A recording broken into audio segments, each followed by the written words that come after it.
Welcome in, everybody, to episode 114. Want to thank everybody for listening in with us once again. We got a small crew today. I've got Mr. Grant Mayberry coming to us from California. How are you doing, Grant? I'm doing good, doing good. Everything's been really nice. Got some beautiful weather finally, and it's in the mid 80s, so it sounds like I'm in Colorado a little bit, but because their temperature is so high. But it's been good. It's been good. Cue the cake, cue the candles. We've Yeah, also got the birthday boy, Mr. John Benani. How are you doing? I'm doing well. I can't complain. I think I've recovered from last weekend, which we'll certainly talk about, but both recovered in sleep, poundage, got some of those off because we did a lot of eating. But it was a wonderful time, and now I'm just getting back to the bench, and all eyes are on SMC projects, so that's where I'm at. Absolutely. Couldn't agree more. Well, we want to thank our podcast partners before we get started today. So, shout out to Tankcraft, Tamiya USA, Bases by Bill, and AK Interactive. And of course, we want to thank the Plastic Posse Patreon supporters. We really, really appreciate each and every one of you. I also want to give a special shout out to George from Tamiya USA for sending out the catalogs. Thank you very much. It's much appreciated. Love those things. And I can remember when the annual Tamiya catalog release was a big event. The new catalog showing up at the hobby shop was a day to be celebrated. yeah. That was always a great day. I remember those days when we would wait to see what the big, huge diorama in the middle of the book was and all that kind of stuff. So thanks again, George. I really do appreciate it. Yeah, absolutely. There's some good new stuff in there as well. If you haven't seen that yet, go check it out at your local retailer, or you can order one from Tamiya. Also, another reminder, Tankcraft, talk to Brad, and the Easy 8 mat has dropped. So now you can get the brand new double-sided Tiger 1 mat, which is available, yellow on one side, gray on the other. That's really cool. And then he has a brand new M4A3 E8 Easy 8 mat. My Sherman mat is starting to show some battle wounds, so I may have to pick up one of these mats and freshen up the bench a little bit. So anyway, all right, well, let's get started with sort of has everybody been up to and how their benches are looking. We'll start with the birthday boy himself. John, what's your bench look like, and what have you been up to this past week? Yeah, this past week, like I said before, just recovering, had a wonderful time at Commiesfest. A bunch of people came in. The group grows every year, and we'll dive deeper into what that weekend was like. At the bench, I have a Sherman Firefly VC. I'm doing a Polish version with a bunch of tracks on it. So I'm just working through that right now. I have all the wheels clean, basic hull together. So I'm actually hoping to make some extreme progress today and tomorrow. I don't have many plans since it's my birthday weekend. I'll do what I want. I had a set of British stowage on the printer that I pulled off this morning. Shout out to Jackson, M36 modeling on Cults. His work is fantastic, and he's got a lot of British stowage items. So I printed off Hawkins mine, 6 pound gun casings, a bunch of like 3 or 4 different types of stowage boxes. And then there's a Lilybell, I believe the person goes by. They have radio antennas, both like the domed cap one and the deployed little aerial thing on Cults as well. So printed those up. I have them off the printer. They're drying right now, and then I'll detach them later today and cure them. But for listeners, for my printing, I prefer to print, wash, pull, and air dry, and then I'll cure. Just because I've found that if you cure right after printing it's still wet, I've found that there's some resin residue in the water droplets sometimes. Because I usually do a alcohol bath and water bath, and then I'll air dry it. Because if I don't, you can obviously dry right away and cure, but I've found that if you just let air dry for a few hours and then cure, your prints come out they just look like amazing instead of any white residue or anything. So a long explanation for I had stuff on the printer, and I really recommend those guys, M36 Modeling and Lilybell. And I'll also state I have Jackson's suspension. I'm going to print that out as well for this. He did one for the Asuka kit, and then since Ian, our good friend, is best guy, he's a great guy, great friend. he's building the Stewart. He's building the Firefly as well, the 5C from RFM. And Jackson tweaked his file so it can be a drop fit on the RFM hull as well. So excited to print that out tonight. Very cool. And we will hear a lot more about 3D printing in our interview coming up.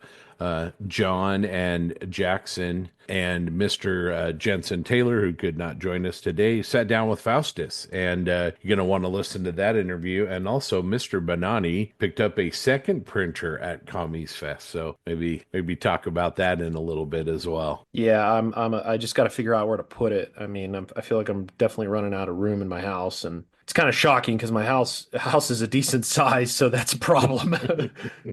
Well, you don't want the 3D printers to encroach into Lindsay's workout area. You might be in trouble with that. So anyway, Grant, what have you been up to? What's on the bench, and how's your week been? A week was great. I'm also surviving, but recovering, I guess, from Commiesfest last week. It's great to see everybody again, to invade JB's house and talk models and go to some great Korean barbecue, some home barbecue, a great bookstore, a great model store, a great museum. It just great everything. It was a great time. Had a great time. Great time. This week, I've kind of been focusing more. I think since somebody dropped a reminder that we only got 6 months to SMC in one of our chats, that we've all kind of been focusing on SMC projects this week. So same with me.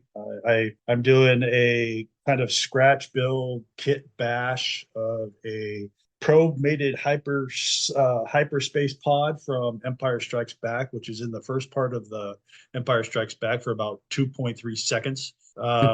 It's the thing that drops the Viper droid onto Hoth, the black droid that Han blows up with his blasters. The probe droid. Yeah, the Viper probe. I've been working on that for a while, so that takes a lot of kits.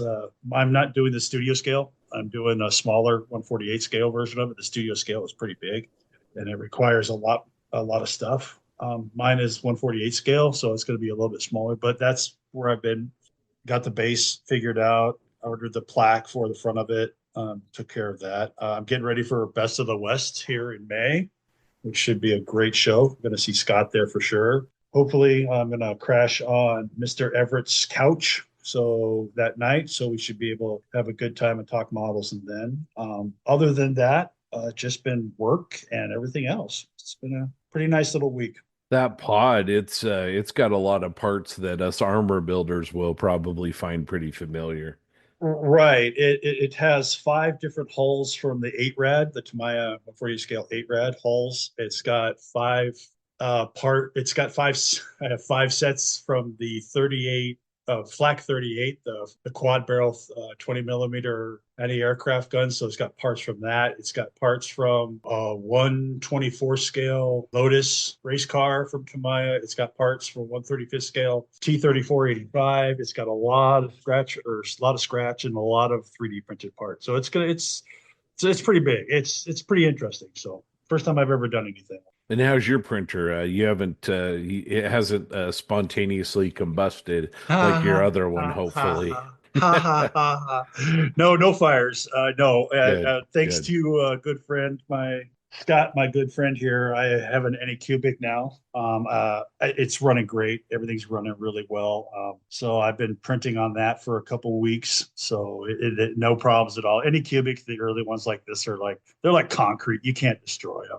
They just, once you dial them in, like John was talking about earlier, they just stay perfect. And I'm trying some different resin this week. I got some really high end resin for some parts that I need to make real thin, real piddly parts. So I'm 148 scale, so I'm going to try this resin tonight. So we'll see how that goes. Awesome. Yeah, it's a great printer. That's a printer. Yeah. I learned everything about 3D printing on that printer and printed a lot of stuff and a lot of really big stuff. Those 6Ks have awesome build plates, so that's really they're really good for like figures and busts, especially for like 112 or 75 millimeter or 112 scale bust. They're perfect. It's a great plate.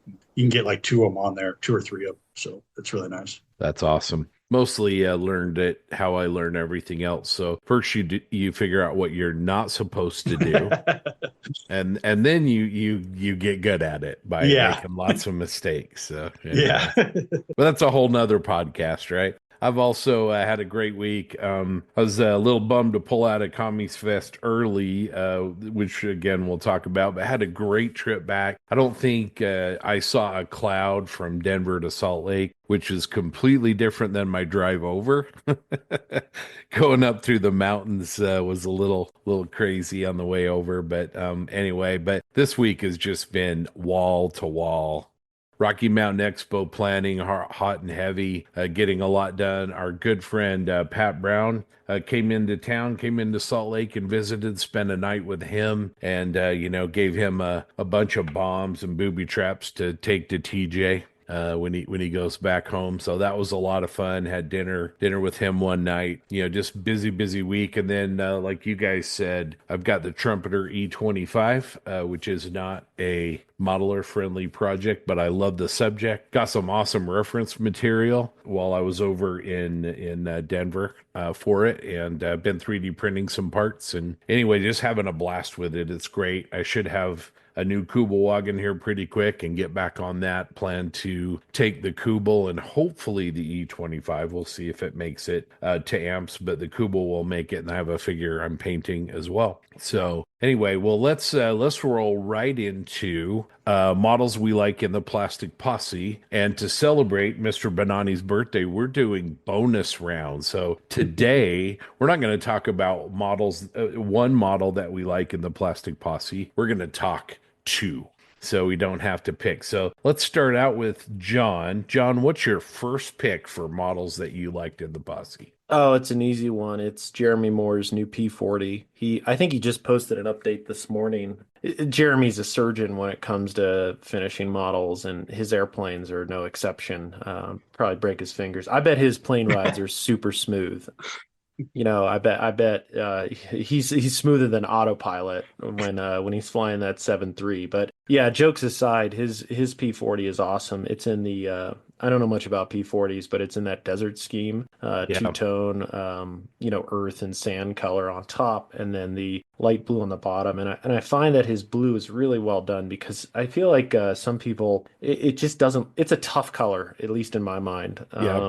It could look Yeah. garish or overdone, but his is really well done in a desaturated manner. Like I said, Jeremy's he's a savant when it comes to this, and extreme subtle post shading, and then he did the exhaust, and he kind of walks you through that with a darker color than the lighter on top. And it's a beautiful piece. I'm sure we'll see it on the cover of a magazine, and I hope to see it in person someday, because it's so good. So easily first one, Jeremy Moore. Can't wait to see it finished. And it's a new kit. Yeah, that's a good call. I noticed that one as well. And like you said, that middle stone, dark earth, azure blue paint scheme is very garish, very high contrast, and he just pulls those three colors together. That azure blue has a little bit of purple in it on the bottom, and like you said, it's tricky to pull off, but he's nailed it. I'm hoping he'll bring that with him when he comes out to the Rocky Mountain Expo, so we can see that in person. But yeah, good call. That's a beautiful build, as always, by Jeremy.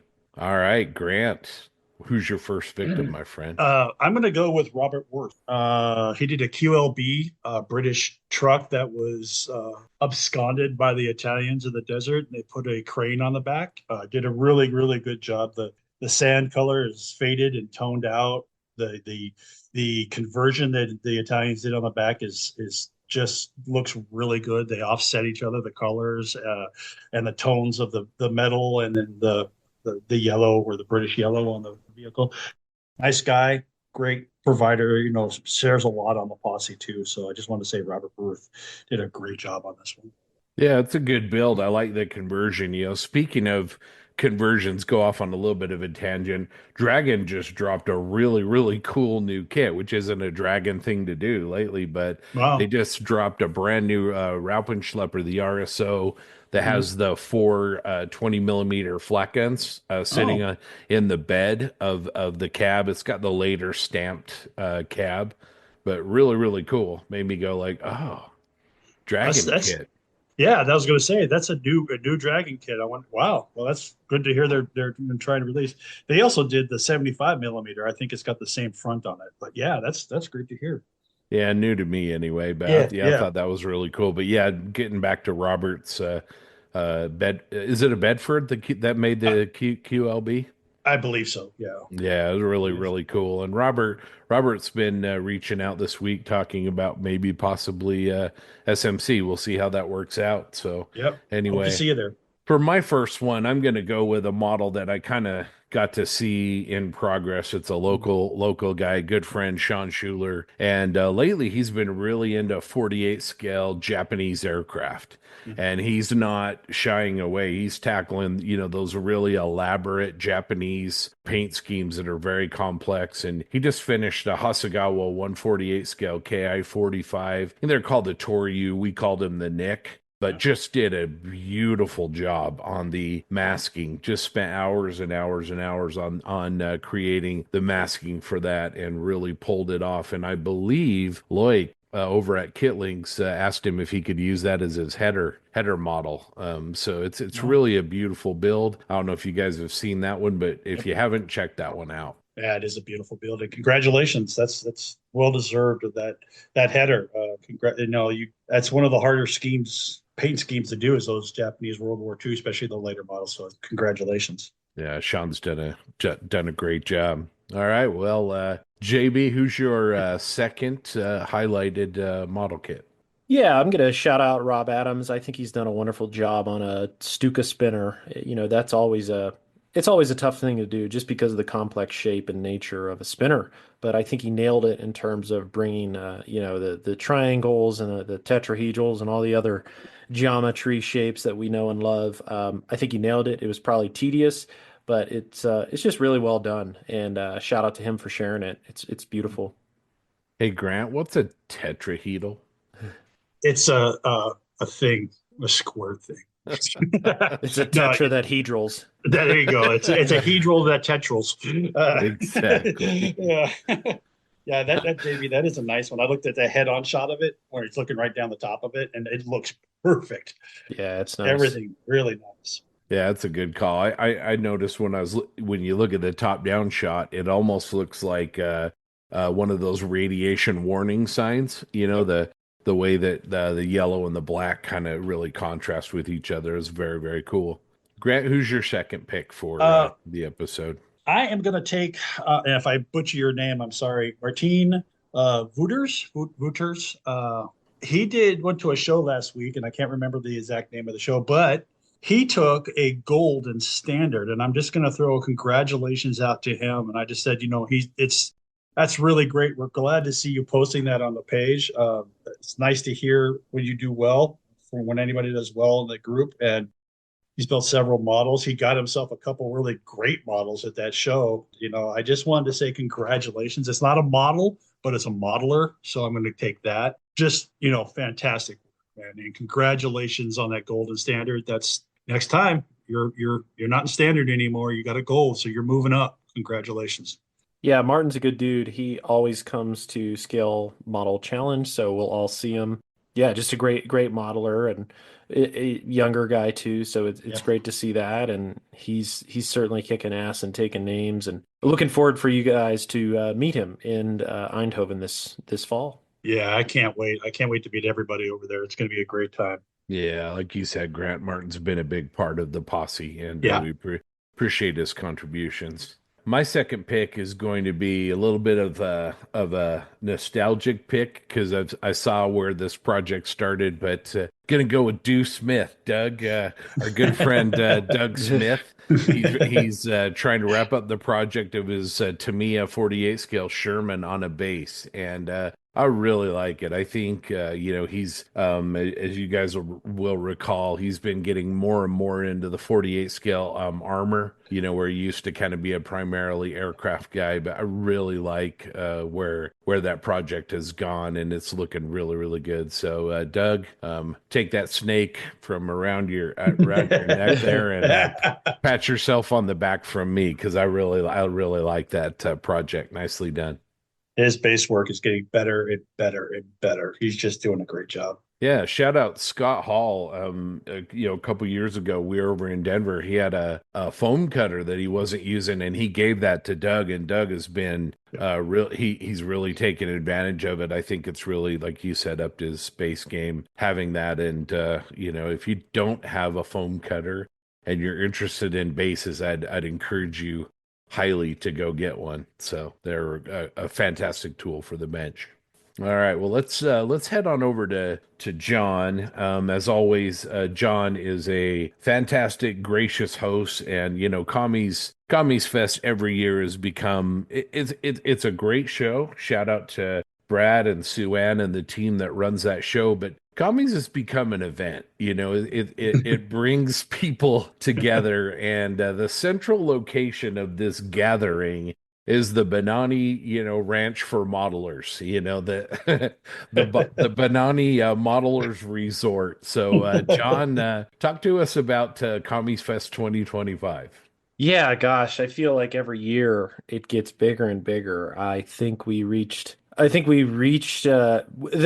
will never be a max capacity at the Benani Ranch for scale modelers, but we're certainly getting up there. I think we crested probably 20 here, I'm thinking, the one Yeah, night. easily. Yeah, yeah. And my wife went over to her parents' house and took the dog and said, "You have fun with your friends." And we put the cats in the office, and we had a great time. Every year we seem to add more people, and very grateful for people taking a risk too and coming to hang out with us. Listeners, I encourage you to please, you are more than welcome to join us in any event. A great example of that is Josh Orr. Yeah, shout out to Josh Orr. He took a risk. He came down from South Dakota. We had never met this gentleman before. We saw his work online, and he's like, "Hey, man, I'm thinking about coming down. I wanted to come down last year, but I didn't make it. Where should I stay? Can I hang out with you guys?" Of course you can hang out. We're all friends here. No, there's no bias for coolness here. So he came down, which was awesome. Came in on Friday, stayed in Parker near my place. We had a big Texas contingent, so we had Justin Lentz, Rob, Mike, and Brandon come up, and that was a lot of fun. They drove up Thursday as well. Scott came in on Thursday. We had Derek Post, David Wassel came in and stayed with Steve. I think Steve liked it a lot because, you know, David was an F-16 driver flying solo everywhere. And, Steve, he was an F-15 driver, if you didn't know. And he's probably felt lonely. He's used to somebody in the back. And I heard when he picked up Dave from the airport, he made him sit in the back. So they drove around the whole weekend with Dave sitting behind him, telling him where to go and what missiles and stuff to fire. So, but no, it was a great time. And then Derek Post came over, you guys. So again, we are getting bigger and bigger every year. The local folks too. Yeah, I, Jeremy and yeah. Oh, yeah. Robbie and Jeremy flew in, stayed at my place. Robbie came in, stayed at my place. Air Canada did their best to keep him out, but he did show up, charged a little tariff staying here. So, but no, all jokes aside, it was great to see Robbie. His models actually made it largely intact this time. I also think he did check a few. He checked his KV and his lav. And I was like, dude, you are a bold man. And they both made it. They're, from my understanding, I think they're both residing here. Mark has the KV1, and I'm trying to remember who got the lav. But Robbie is a very gracious person because he gave Scott his Wildcat, if I'm not mistaken. he did, yeah. So Robbie is a great guy. He exemplifies the posse ethos. He's also a rather larger guy, so he gets his way in public a lot too. But jokes aside, we had a really great crew come in. Grant flew in on Friday, and it was off to the races. Really grateful to host a bunch of people Thursday night at my house. We had a nice dinner, hung out. We had the show before the show, and that's really where and we did it both nights. We did it Thursday and Friday, and for me, that's even more. It's more fun than the show itself because you have an opportunity to stand, sit, linger around all these pieces of work. I think combined through both nights, I bet we had over 50 pieces on the table easily. That was a lot of fun. And what was cool was I also brought out pieces from my collection that other people had built. So I had Sam Dwyer's King Tiger down there, Dan Brooker's Panther 2, and those pieces, and I should have brought down more, to be honest. That's why I need a good display case, because that is the intent of that's why I trade models. I love other people's work, but I also love to show it to people who have never met the modeler. And I think it's really great to be able to share that, because you see them post online all the time, but Sam lives in Australia, Dan's down Dan's over in the UK, and a bunch of other people too, and very grateful to have one of Rick Lawler's pieces now too. So Oh, yeah. that just kind of adds to the moment where we are, we're just a bunch of dudes enjoying other guys' work, and it's as simple as that. And those are the best moments in these trips, is when you can have those casual encounters. I mean, gosh, I think both nights we were talking at the table around models until late in the evening, and that was the best part. And Yeah. people, well, sorry, go ahead, Grant. No, sorry, I didn't mean to interrupt. We were there Friday night till 11:30. I mean, I remember that because yeah, I checked into the JB Annex down at La Quinta at about midnight. So yeah, it was like 11:30. So it was like you said, I missed Thursdays, but Fridays was really good. Brian Krieger was there too. So on Saturday night we got to see him and his magnificent builds. And I think you guys traded models to paint. That's Yeah. some great stuff. John Everett. Yep. John Everett, yeah, John Everett stuff. Everetti. Everett, the Italian version, and just some great works. And I missed Thursday, which I won't do next year. I'll make sure I fly in Thursday instead of Friday. But it was just the openness of everybody, and like you said, this is not about the show. It's about what we did before the show and after the show. The show is great. Don't get me wrong. I had a great time. Made fun of John a little bit because he wasn't there for the awards. So we kept on passing the sign around. If you don't know what I'm talking about, if you remember John at SMC last year when Scott won his gold, he had a Yeah. sign that said, "I'm not Scott." We made up one for John, passed it around to about 5 different people, including Scott Baker's little daughter. So she got a picture taken with it also. But yeah, it was a great weekend.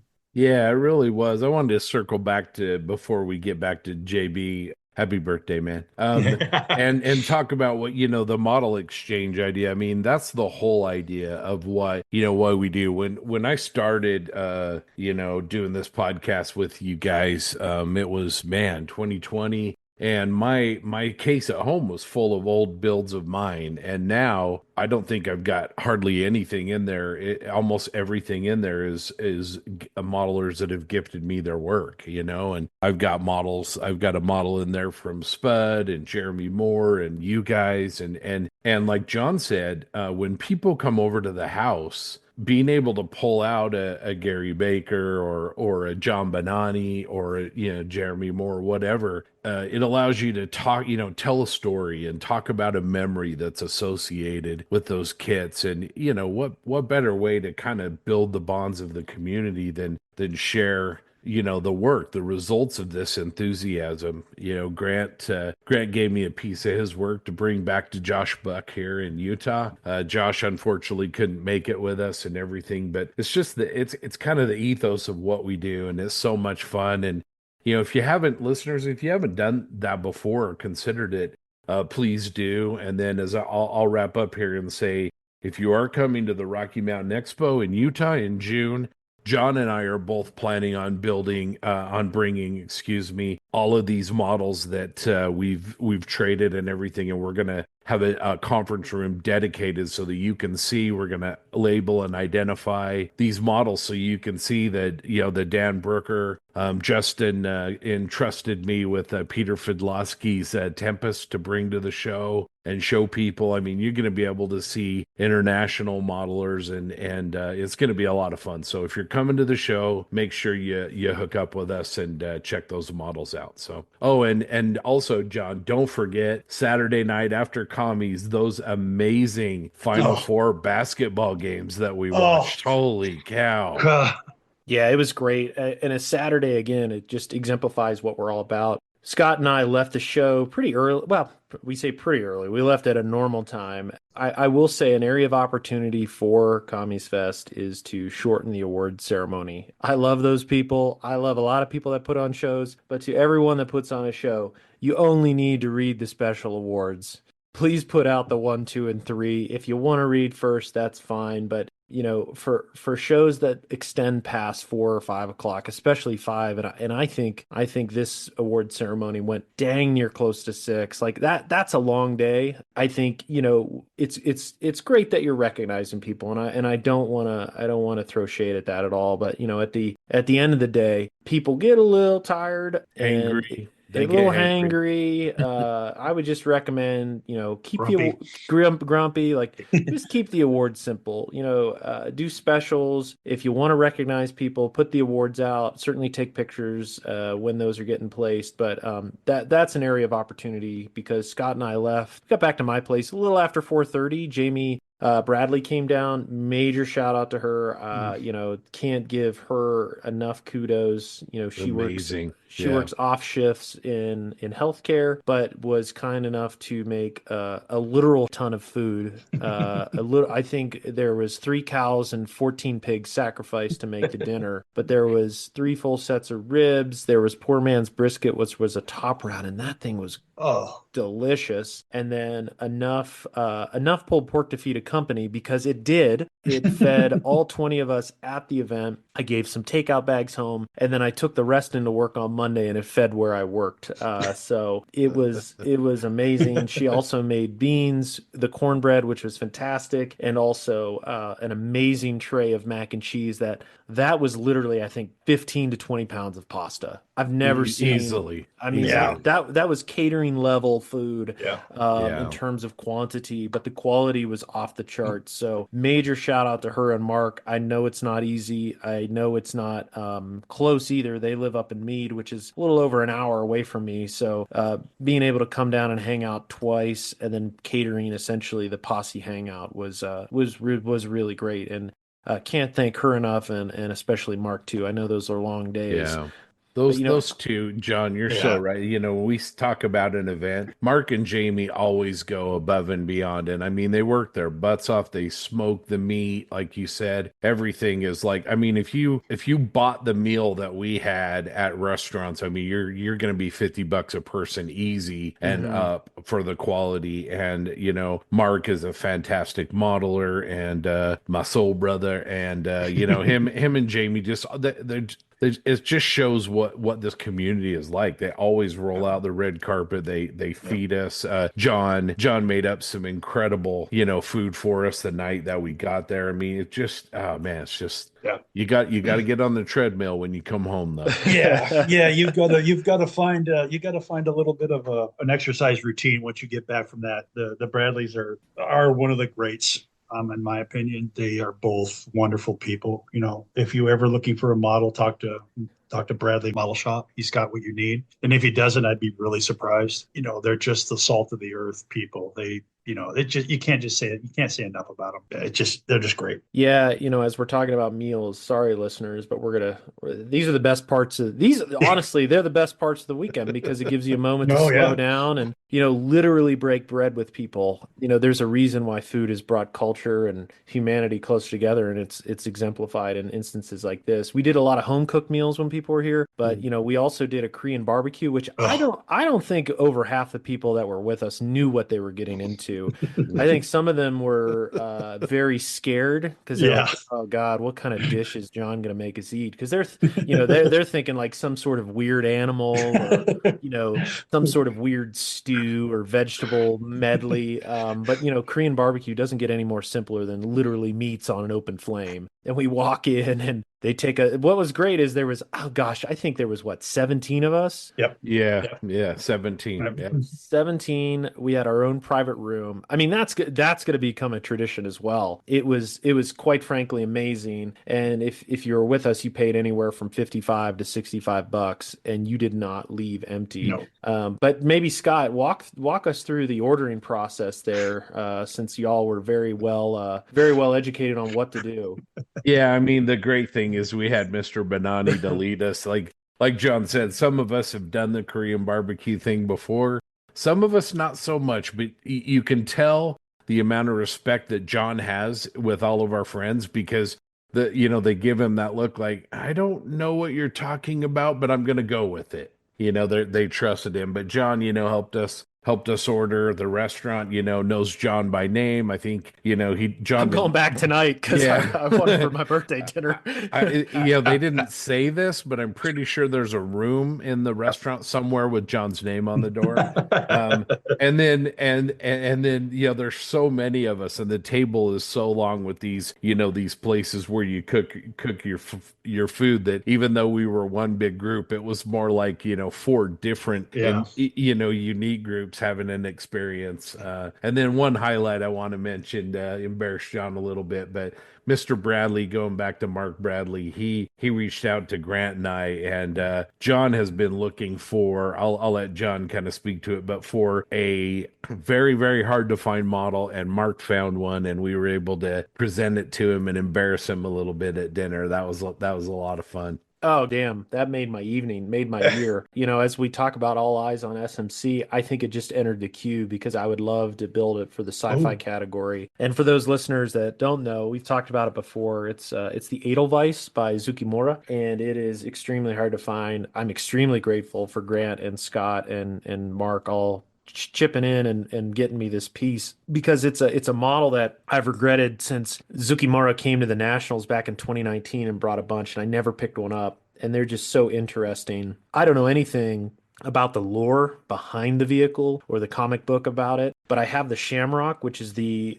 sister piece to it, but the Edelweiss is it, and I've already started looking at it, thinking about how I would do it. What's nice about it is it's a gorgeous kit. Zukimura is high quality, but also I didn't realize it has like the glowing engine in the back. So I'm mhm. thinking like some OSL there maybe. Mm. El Miniaturista has been on my mind since I've started subscribing to his Patreon, and the OSL I could do on that and maybe have it shining onto like the rubble in the back. But bottom line, it's a friggin' amazing kit. Very excited to have it. And like I said, I'm gonna finish up this Firefly, and then I think it's on to the Edelweiss because it's just freaking cool. It's really, really cool. And then following that adventure, like I said, I don't think Robbie knew what he was getting into. Maybe the Texas folks were like, I don't know about this. Like down in Texas, we just eat meat, and like I think other people were like, I don't know, and Steve John, Baker was the same way. So yeah, they're like, Yeah, right. I don't know about this. Like, yeah. what is John gonna feed us? Like, good Justin Lord. and Justin and Rob were looking at John like, well, we know barbecue. We're from Texas, and Yeah, pretty sure this isn't it, right? this isn't it.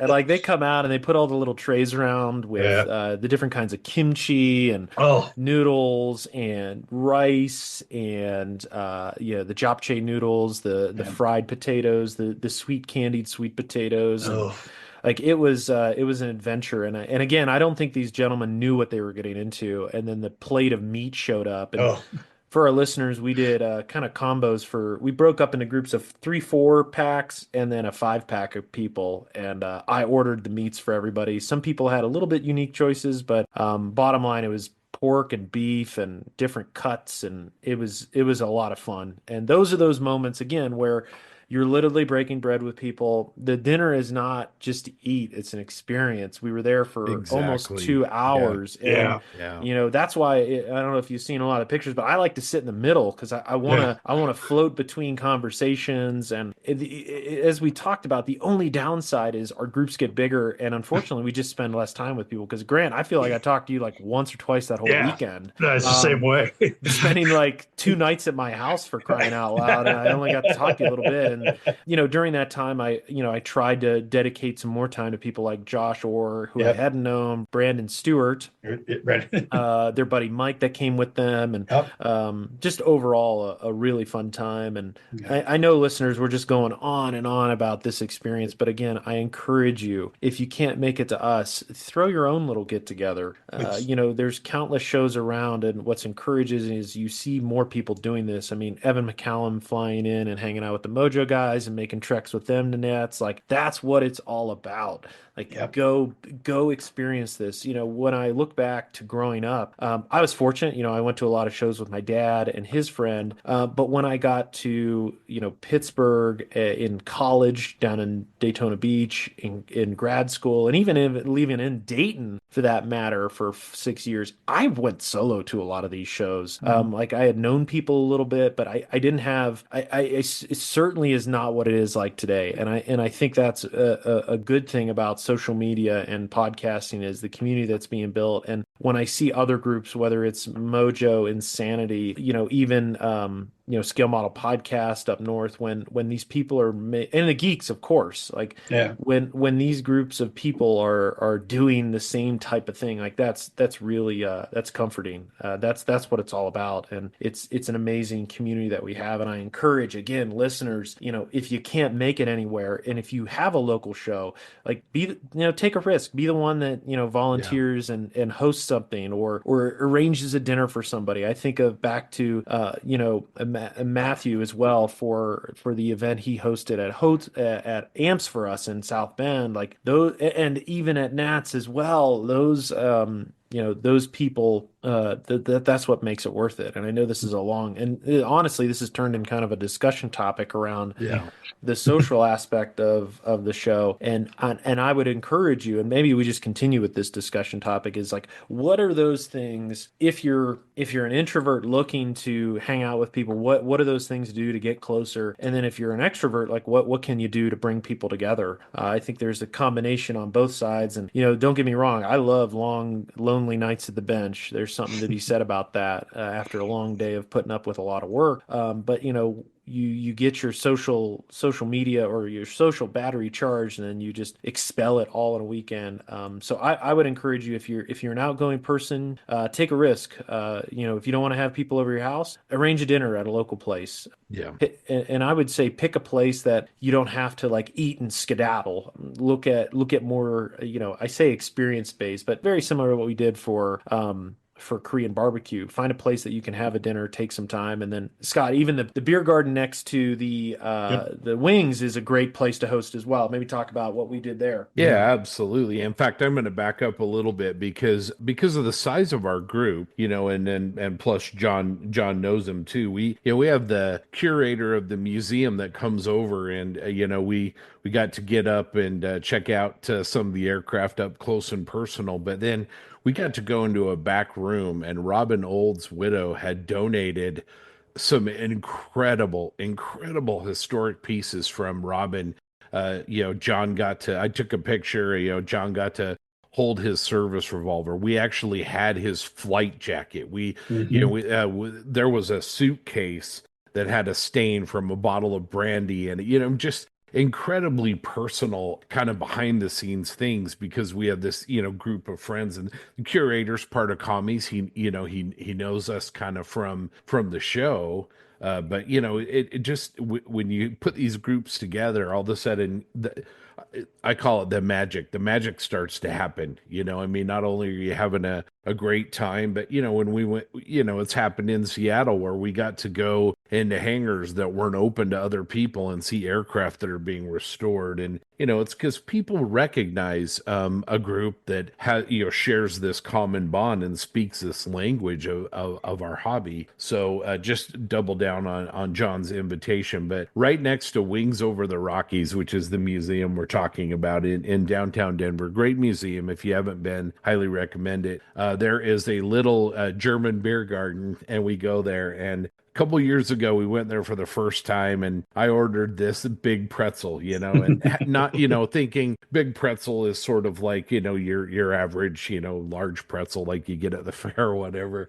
Well, this thing comes in a pizza box, if that gives anybody an idea. And so now, it's like, I made a comment to Sam Dwyer, the Sam Dwyer, on our Facebook page, is like, man, there's nothing better than grabbing a great big huge pretzel and sharing it with your friends. So we ordered 3 or 4 of those and got some brews and some sodas and just hung out, and just had a really great time. So that's just one of the things, and whether it's going to Colpar or going to Aberdeen, and shout out to Aberdeen for having the heat on, yay. Yeah. No, nobody got the flu when we were there this time. Yeah, geez. Yeah, Aberdeen. What? But like you said, Scott, I guess yeah. Play of events on Friday. Everything worked out schedule wise, which was awesome. You know, we woke up, had a good coffee at your local place. We hit up Aberdeen, which is friggin' awesome. I mean, a lot of again, people hadn't been there, and there's just tons of books. We posted some photos online. I'll have to post some more. You know, it was an amazing experience. And like you said, I do want to go back to the Wings Museum. Big shout out to Stuart. He is the now curator over at Wings Over the Rockies, a scale modeler, great individual, and really supportive of the hobby. And you know, sent him a text, and actually I sent him an email. I was like, hey, you know, a group of my friends are here. We're all in for Commiesfest. You know, if you want to stop by and say hi.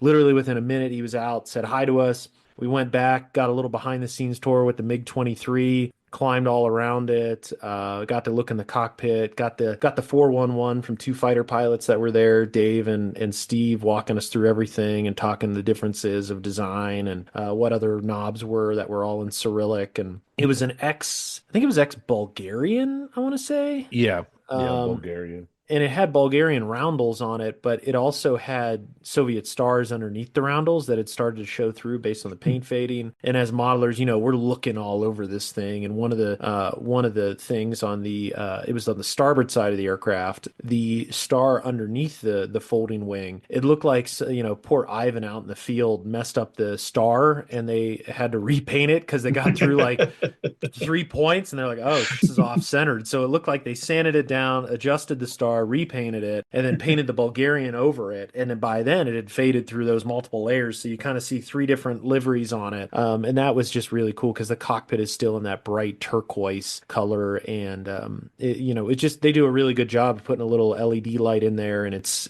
still pristine despite being sitting outside for a while. And then as Scott mentioned, we're standing around the Huey, and Stuart's like, hey, we just got this collection in from Robin Old's widow. It's upstairs. We're inventorying it. Y'all want to go look at it? And we're like, yeah, sure. So, of course. So, you know, 20 of us go trampsing up the stairs in the bowels of the museum. We go in this small room where there was another individual kind of cataloging everything. His name was John, I believe. And he just whips out like the friggin' revolver, and it's like, holy that's like the revolver. It looks brand new. And we're going on Google because what Stewart had mentioned, like, oh, this is the piece he carried during the war, especially during Operation Bolo. You Google Robin Olds Operation Bolo, and there's that thing strapped to his side. It looks like the day it was taken out of the armory, for crying out loud. And then there were other personal effects. There was models that were built for him. There were his boot dagger that was there. There were other personal trophies that he had won, or squadron patches, squadron emblems. And I think that was really touching for Steve, because I know Steve Baker, he had flown in some of the squadrons that Robin Olds was a part of, and seeing the patches from those squadrons from the man Robin Olds, it was pretty touching to see that. And then you know, Steve being an Academy grad, David Wassel being an Academy grad,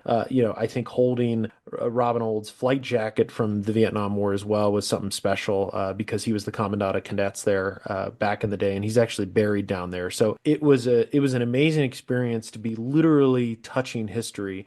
And you can look up friggin' pictures of these artifacts on Robin Olds as a person or near him. And as Scott mentioned, one of the cases, one of the suitcases had a stain in it, and there was like a handwritten note, you know, stained from brandy. So bottom line is, we really appreciate Stuart letting us look at that side of the museum before these pieces go on public display. They have a wonderful little restoration shop there and cataloging these things. And then I'll also mention one more thing. He took us to two other rooms, one of which was filled with scale models, just full of scale models that people had donated. It was wild. I was like, holy cow, little mini museum. And we're talking racks. I mean, 15, 20 tall of just scale model airplanes. And then the other room we went into is just a bunch of, I mean, it could, you know, most people would say, oh, this is a bunch of junk. But really for us nerds, it's like weird lifting body prototypes. And, you know, Eric Kane was talking through one of the spacecraft, and there's other models there as well. And then he's like, yeah, you know, this author, he was big into Japanese aircraft and wrote a book, and then he was on his way to writing one about the Luftwaffe. There's a bunch of photos, maybe hundreds if not thousands, that are unpublished. Y'all want to look at them? And like Steve Baker and I just look at each other and we're like, you know, F yeah, man. So he just pulls out a sampling, and we're looking at these, and these are like early war Luftwaffe, E model 109s, HE 111s, DO 17s, all in like pristine, beautiful 5x7 photographs. And they all had, at least the ones we looked at, had a sticker on the back, and it looked like they were from the French archives.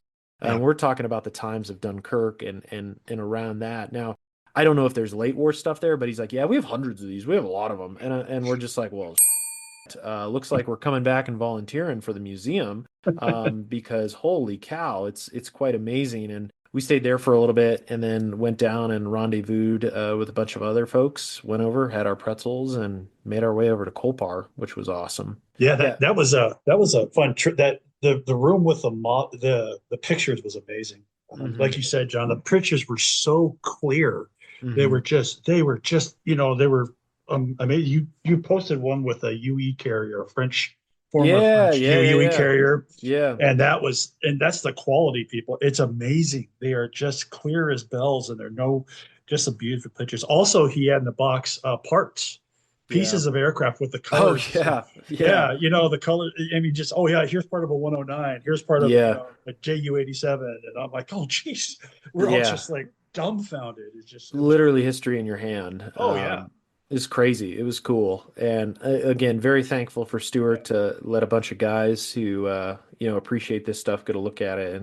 And Steve and Derek and I and a few others, if they're available, we're committed to going back down and helping them scan and catalog those pictures, because it's honestly looking like in King Tut's tube. And I'm assuming, based on the quality of those pictures, that had to be like official German photography. Right. That wasn't a guy with a 35 millimeter film camera. That was some pro level blitzkrieg photography. Yeah. They were medium format pictures. They weren't your handheld 35 millimeter type. No. These were medium format camera shots. Yeah. Amazing. And then we went to Kolpar, which a lot of folks hadn't been to before. Always a great time to go there. And then it was over to Korean barbecue, and that was our Friday. But it just shows the notion that the show is one thing in many for the weekend. And again, folks, I'd encourage you, build a weekend around a show. Come in Friday, leave Sunday. Try to do something, whether it's local attractions, and hell, even if you don't have local hobby shops or museums, just hang out with people. It's because it's awesome. Yeah, agreed. And then Commies on Saturday, they had a new location, John. Yeah, they had reverted to the Jeffco County Fairgrounds, or Jefferson County Fairgrounds, Jeffco for short. It's a little bit north of town. It's up near Golden, probably about 45 minutes from Parker, where I live. But we took the Beltway essentially up there. Beautiful place. It's in the foothills of the mountains, which is kind of cool, right before you start getting into the big mountains. And nice venue, big venue. I feel like every year they're adding models. I feel like they were close to 500 or crested 500 this year. A lot of good stuff. And it's interesting. I was in Pittsburgh, obviously, for the show, and Heritage Con, and I felt those two venues were a little bit lighter, especially Pittsburgh on aircraft.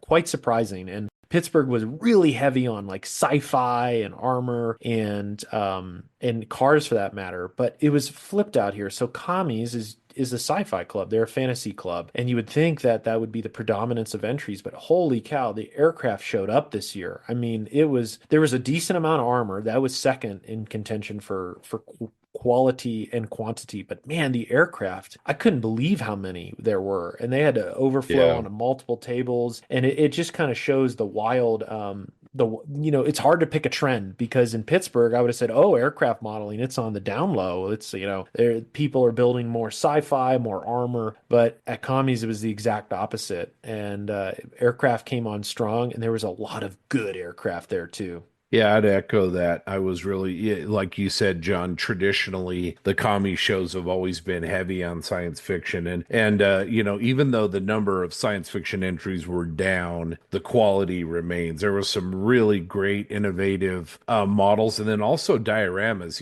We had a person that did a scene inside of like a TV that they had designed and built. And the TV is very Art Deco, very kind of Jetsons cartoon look to it. Really good piece. Lots of really good collections and dioramas and unusual subjects. And got to shout out the Commies Club on that. But yeah, by far and away the largest collection of model aircraft that I've seen at a Commies show over the last 3 or 4 years. It was really, really good. And a lot of juniors, which is Hmm. great to see. Really encouraged to, see a lot of participation, a lot of excitement around that. They had a make and take. So shout out to the club for putting that together. That was a lot of fun, but good venue, very comfortable, good folks over there. And, we helped them judge, stepped in there. And then I gotta get a shout out to the vendors this year. Yeah. I don't generally buy many kits at shows. I know a lot of people really do that. Last year, I think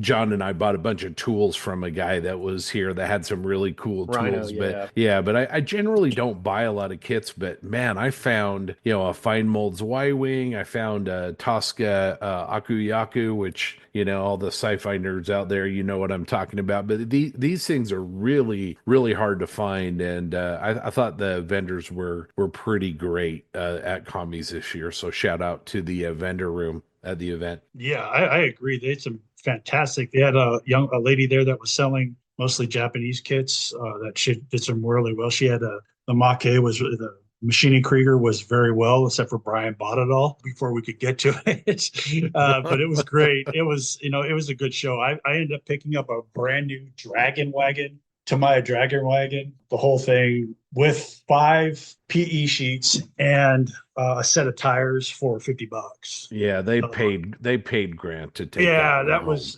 the set alone. The wheel set alone is more than that. So I mean, you can't beat that. There was some great deals, great people. It was a fun time. Going back to the show a little bit. They had to split. I think just about every aircraft category because there were so many. The sci-fi was really good. The figures were really good. Like Scott said, a shout out to the dioramas. The dioramas were really nice this year. There was some big aircraft. There was also a lot of starships and stuff like that are really nice. Did some really good work. A lot of stuff came from us, which was great. You saw some really fantastic models. The juniors were really good. Just an all around good show. It was just I've never seen so much aircraft at a show before. Kind of surprised me. And I've been to 3 or 4 of them now, so it was impressive. Yeah, I gotta shout out Scott Hall. It was, Scott's had a rough go the last couple years, and it was great to see him and his wife. It was awesome to see him. Really made me smile. That was great. And I would have gone to commies just to see Brian's 120th scale limit Oh, diver. I mean, oh, that model alone was worth the cost of admission for the show. yeah, Even yeah, though he didn't enter it, it was yeah, display only, but fantastic. And then also Brian Kreiner, we missed you, my brother. yeah. Awesome. Well, unless you guys have anything else, why don't we roll into Mr. Mayberry and some upcoming model shows? All right, we have SilverCon 2025, which will be held at the Sacramento, California on Saturday, May 17th at the Town and Country Lutheran Church on Marconi Avenue. Doors open at 9 a.m. and registration ends at noon. This year's theme is 1955 to 1975. More details at the SilverCon Facebook page. Las Vegas Best of the West show is Saturday, May 24th at the Orleans Casino in Las Vegas, Nevada. You can find them on IPMS and their local and their webpage. I'll be there. Scott will be there. Some others of us from the posse hope to show. IPMS Houston show is May 3rd at the Stanford Center in Stanford, Texas. It is a GSB show, and this year's theme is Bond 2007. We have AMPS Nationals at Camp Hill, Pennsylvania, May 15th, 16th, 17th. Fast approaching, guys, so get those models ready. And I heard, and it's been confirmed, that a certain UK member from the posse is going to be there. So make sure you bring all your stuff for him to make fun of. Rocky Mountain Expo, SLC, June 20th and 21st is fast approaching also. You need to get ready for that show. And didn't I hear you got some new assignment happening yesterday, Scott? That's right. So last year we didn't have any food and unfortunately had to go off site. Yesterday I arranged for us to have a taco truck, a coffee truck, and an ice cream trailer. High-end ice cream. So trying to make sure that John does not Need get coffee hangry. now. Yes, yes, yes. You don't want hangry John. You want happy John. So yeah, no, literally trying to benchmark everything from last year and make it bigger and better. We're really, really excited for it. So more details to come. We'll have a podcast interview coming up with a lot of details there. But if anybody has any questions, you can reach out to me. But if you can, June 20th and 21st in Salt Lake City, it's going to be a blast. Don't you have a new Facebook page also? Yeah. Oh, yeah, that's right. We've got a new Facebook page. We kind of shortened the name. It was a little bit long. So just if you look on Facebook, it's now the Rocky Mountain Expo official rather than the Rocky Mountain Hobby Expo. So go ahead and take a look at that. And you can find lots and lots of details there. We're also moving towards hopefully all online registration this year. So we're pushing towards that. Anyway, well, JB, let's talk about this next conversation that you and Jackson and Jensen had with Faustus. Thanks, Scott. Yeah, Jackson and Jensen and I had the opportunity to sit down with Tom from Faustus. Tom is a great individual from Germany, not too far away from the SMC show. His father started RT Diorama, and he goes by Faustus on Cults. So this was a lot of fun to speak with Tom. We've admired his work for a long time. It was great to put a face to a name, to a company, and it was just a really good discussion with a couple geeks, Jensen and Jackson and myself, talking about 3D printing, techniques, learnings, and looking at what Tom's doing, both from a business standpoint and then also his personal page on Faustus. So sit back, relax, and enjoy.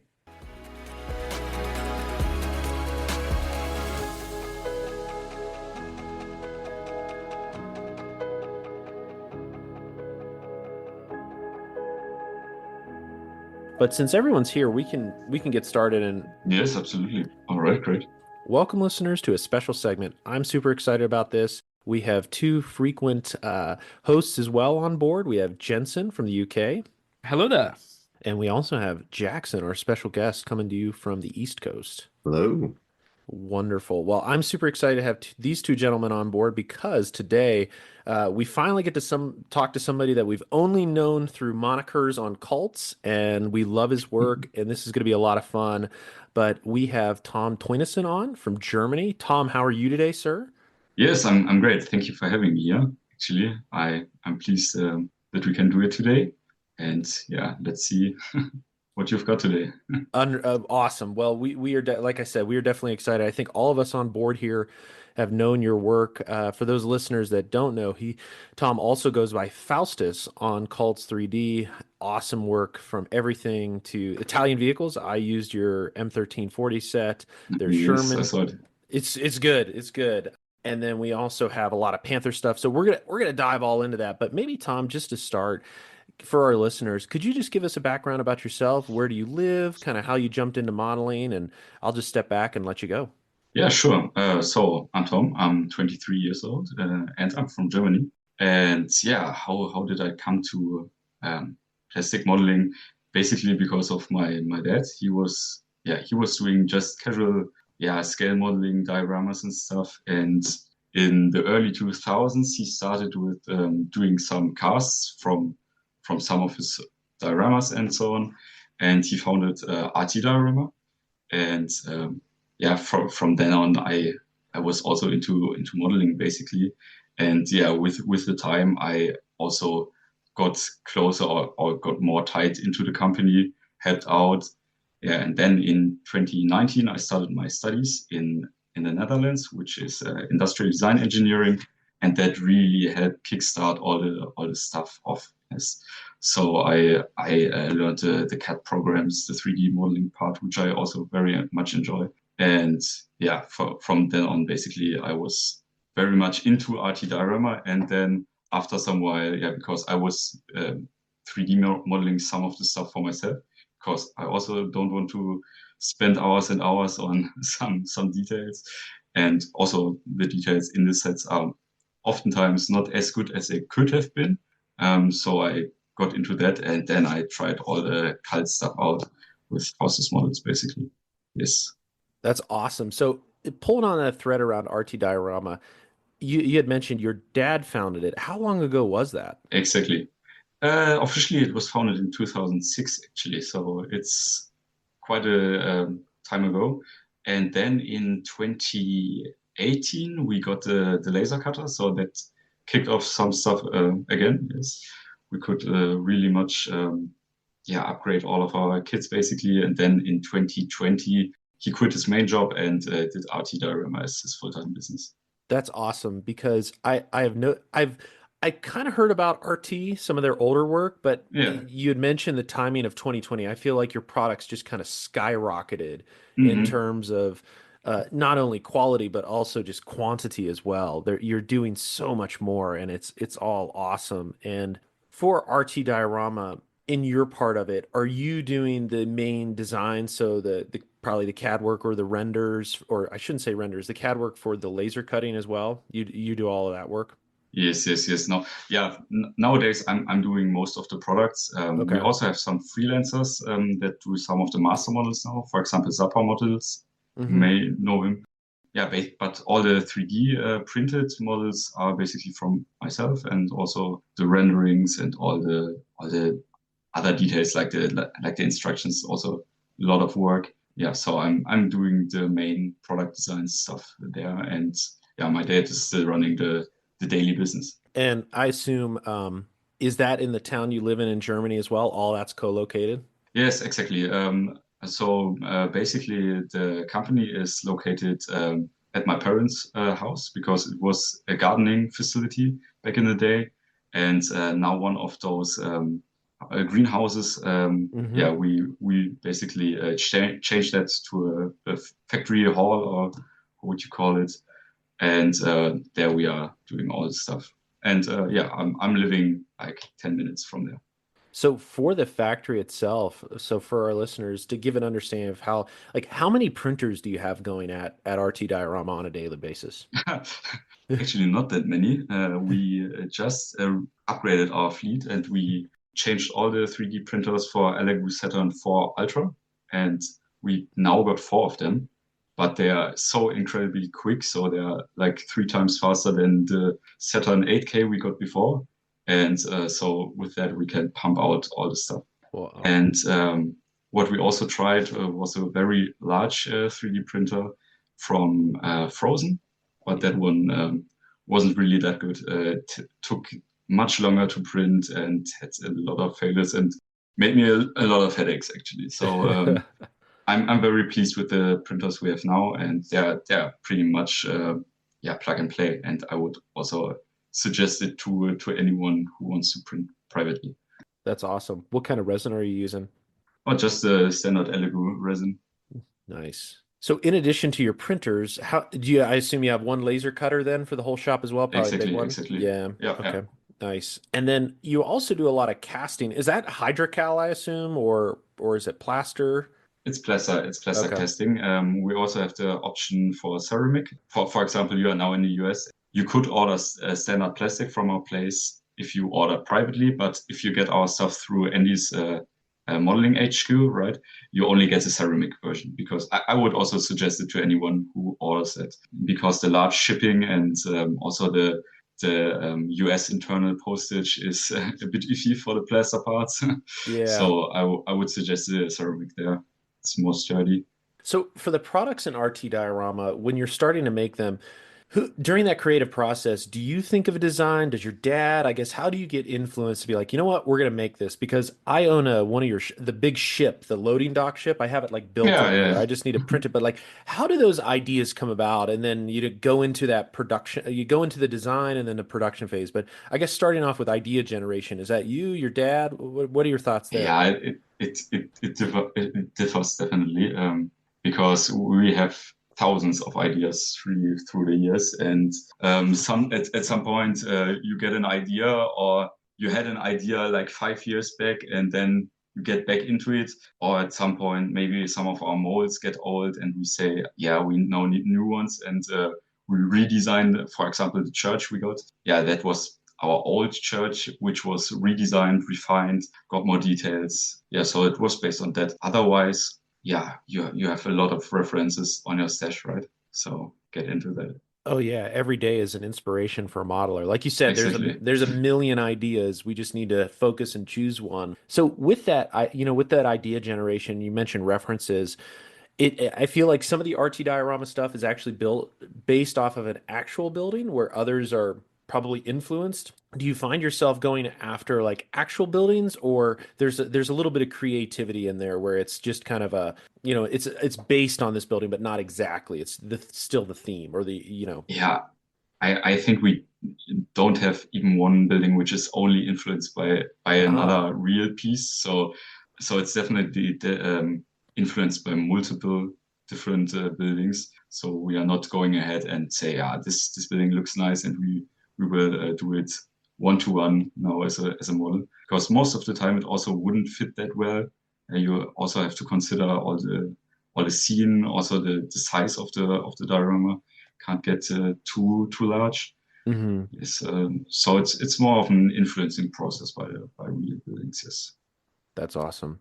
So out of the whole RT diorama lineup, what is Tom's favorite? What is that product that you're like, damn, this is cool? Like, what was that one product Oh, that like if you had to pick one and you had to tell Jackson and Jensen and I to build it, what would you be like? okay. Y'all need to buy this one because it's the coolest. From the dioramas, Yeah, yeah, from the or buildings. Okay, anything, I guess. What is your favorite okay. RT diorama product? I will do both. Yeah. Okay, Okay. do it. Yeah, yeah, My favorite product at the moment, because it makes me really happy myself, and I was really happy that it worked, are the camo sets we now got, because those really when let me find my words, to get those pointed down correctly took so much time that it was possible to print them in one piece, and that they are flexible and have all the details they now got. Maybe you can show a picture in the end afterwards, because the details are phenomenal of those camo foliage pieces. And we now released a week or two back fir trees based on those camo sets, and those also turned out so well.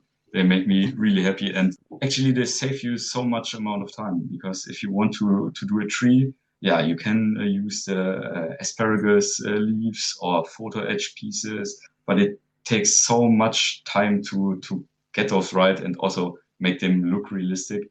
And now you basically have a one printed in one piece solution, right? You get it out of your card box, and it's ready to go, basically. And for the dioramas, that's a hard one, because I like a lot of those. But I think my personal favorite, because also the all the building and painting was very nice, was the 35027, the railroad road crossing. You might have seen this one. And yeah, that was a lot of fun to play with, also because you have a lot of options there, right? For the composition and everything.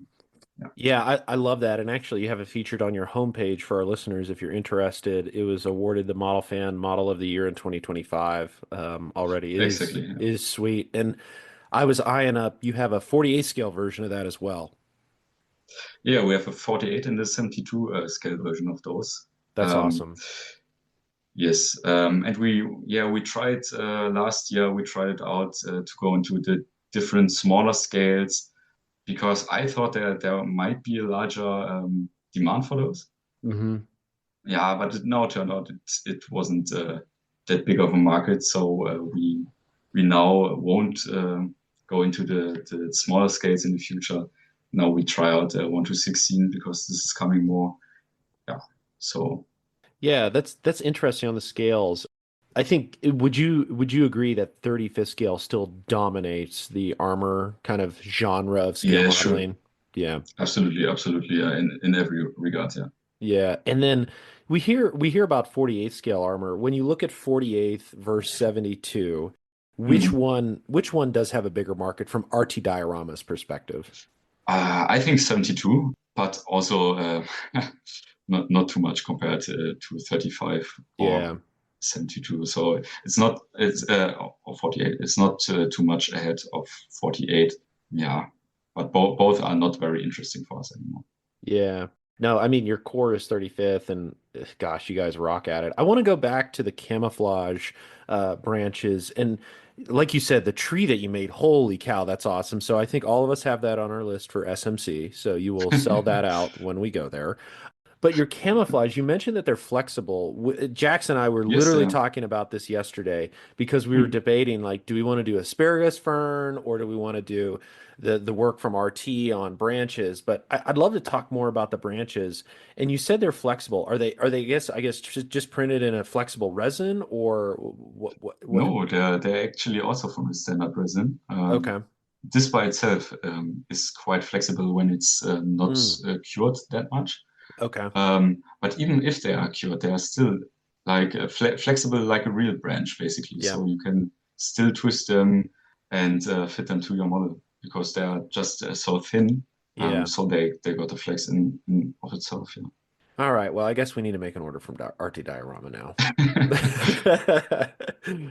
Yeah, I'm glad we're talking about the camo branches because, like JB said, we were literally debating them yesterday. That they look amazing, and Thank you. it sounds kind of menial, but one of the things that really impressed me about them was the pine cones that you guys have with the pine tree set. Because I know it again sounds dumb, but when 3D printing first started taking off, I don't know why I had the idea of pine cones. I was like, that's something that really can't be done in PE. It can't be done in cast resin, but like 3D printing, I mean, that's the perfect medium for getting out pine cones. But one of the things that held me up on ever doing my own was just the fact that they're organic. One of the things I really admire about your work is CAD is very geometric, straight edges. It's hard to do organic shapes and even things like on your Panther tool sets, you've got all the tools that are kind of at weird angles and all that. So I want to talk a little bit about process. How do you do stuff like that? Is it Blender? Do you still do it in CAD? Yeah, it's basically a mix of a lot of different techniques. For example, you mentioned pine cones, and those are 3D scanned. So that's completely scanned mesh. And for the pine tree branches, for example, I scanned the branches themselves without the needles on and added the needles and everything, or arranged them a bit using some sculpting tools as well. So it's basically a blend of different techniques, yes. Okay, and so scanning stuff, do you guys use one of those like hand scanners or do you have like a studio set up? I'm not super familiar with the scanning process, so I'd love to Yeah, hear more about it. we got the Miracle, and it's a handheld scanner. It has a display itself, so you can basically go out and scan your stuff without the need of a laptop or your phone, for example. And yeah, we don't have it for that long. We got it in the end of last year, but it immediately turned out to be so helpful in so many regards. It also helps. I know, as you now scroll down, there were some laser cut pieces. And for example, we also are upgrading all of our old sets all of the time. So we go in, for example, and add laser cut pieces to those old parts. And to make them really fit into there, we also scan the piece itself to make it fit into the slightly bent organic shapes of the wall structures, for example. Yeah, I think that's kind of the way forward with 3D printing. I've seen a lot of people starting to use scanners, and I mean, the output's amazing. So I've loved seeing what you've been putting out on Colts and what RT's been putting out. Yeah, thank you very much. So with scanning, Tom, I know like when I was Yeah. at Bovington the last time, they had little dots, some remnants of dots on Mm, some of their vehicles. mm. The handheld scanner that you're using, do you have to apply those dots to surfaces that you're scanning? No, yeah, you can. It has two Okay. different modes. One is the Okay. photo mode, and the other one is the point reference. But you mostly see those point references on laser scanners. Okay. They are dependent on those to get a reference point. But the Miracle is a blend of both, so makes it more stable oftentimes if you have the reference points on. But yeah, on most of this stuff, the geometry, if it's more complex geometry, the scanner gets it itself. That's really cool. So As we talk about scanning, I'll just pick on you're on a Panther kick right now, and for some of us on the screen, we love that. I guess talking about that I'll even back up to the idea like why did you choose the Panther as opposed to like the King Tiger or Tiger One? Is it your favorite Mm. vehicle? Yeah, I think I really like the Panther in many regards. I also want to do King Tiger parts and Tiger parts, but I think the Panther is also nowadays the most familiar vehicle for most people. And I talked, for example, to the guys from Modellbau König that Oh, are okay. also das Werk, Yep, and yep. they put out now together with Tarkom the Panther. Yeah, you maybe got it there. Yeah, I'm gonna grab a stack. I'll show you what showed up yesterday. Stand by 1 second. I bought. There you go. Yeah. So for our listeners, I have four in my hands. They're a great kit. But yeah, sorry, go ahead. Yeah, and I think the people are very much into the Penta at the moment, and yeah, so I did that, and I yeah for quite a long time I wanted to do the Penta parts. Now I'm doing the G, but I will also do the A because in my past I did a few Panthers, and the tool racks were were so annoying most of the time, and yeah, the pieces that are included in the injection model kits, yeah, they are not the greatest if you see the real ones. And the PE parts from for example, I had Voyager pieces in the part. Takes hours and hours of work to get those done. And yeah, so I thought, even for me personally, it would be such a great help to have those ready in the perfect scale and have all the details in one go. And yeah, now you have them. Yeah, that's awesome, especially the Panther. We were talking right before we started officially recording. Jensen and I have printed so many of these out. And for our listeners, I'm showing Tom a wedge where I have the one thing I love, and I think I love it more than the tool sets, is the spare track holders and your ability to model and gosh, the print that comes out of the chains. So it's Mm. crazy that I have the whole set with chains and the little locking pins. Usually that takes, oh gosh, at least 2 nights to do in terms of using a combination of photo etch chains and then the individual track links. Where this, I mean, gosh, I can print it and slap it on literally within a minute, and it's super easy to remove from the supports on the backside. But man, it's a real difference maker, and I think you nailed it.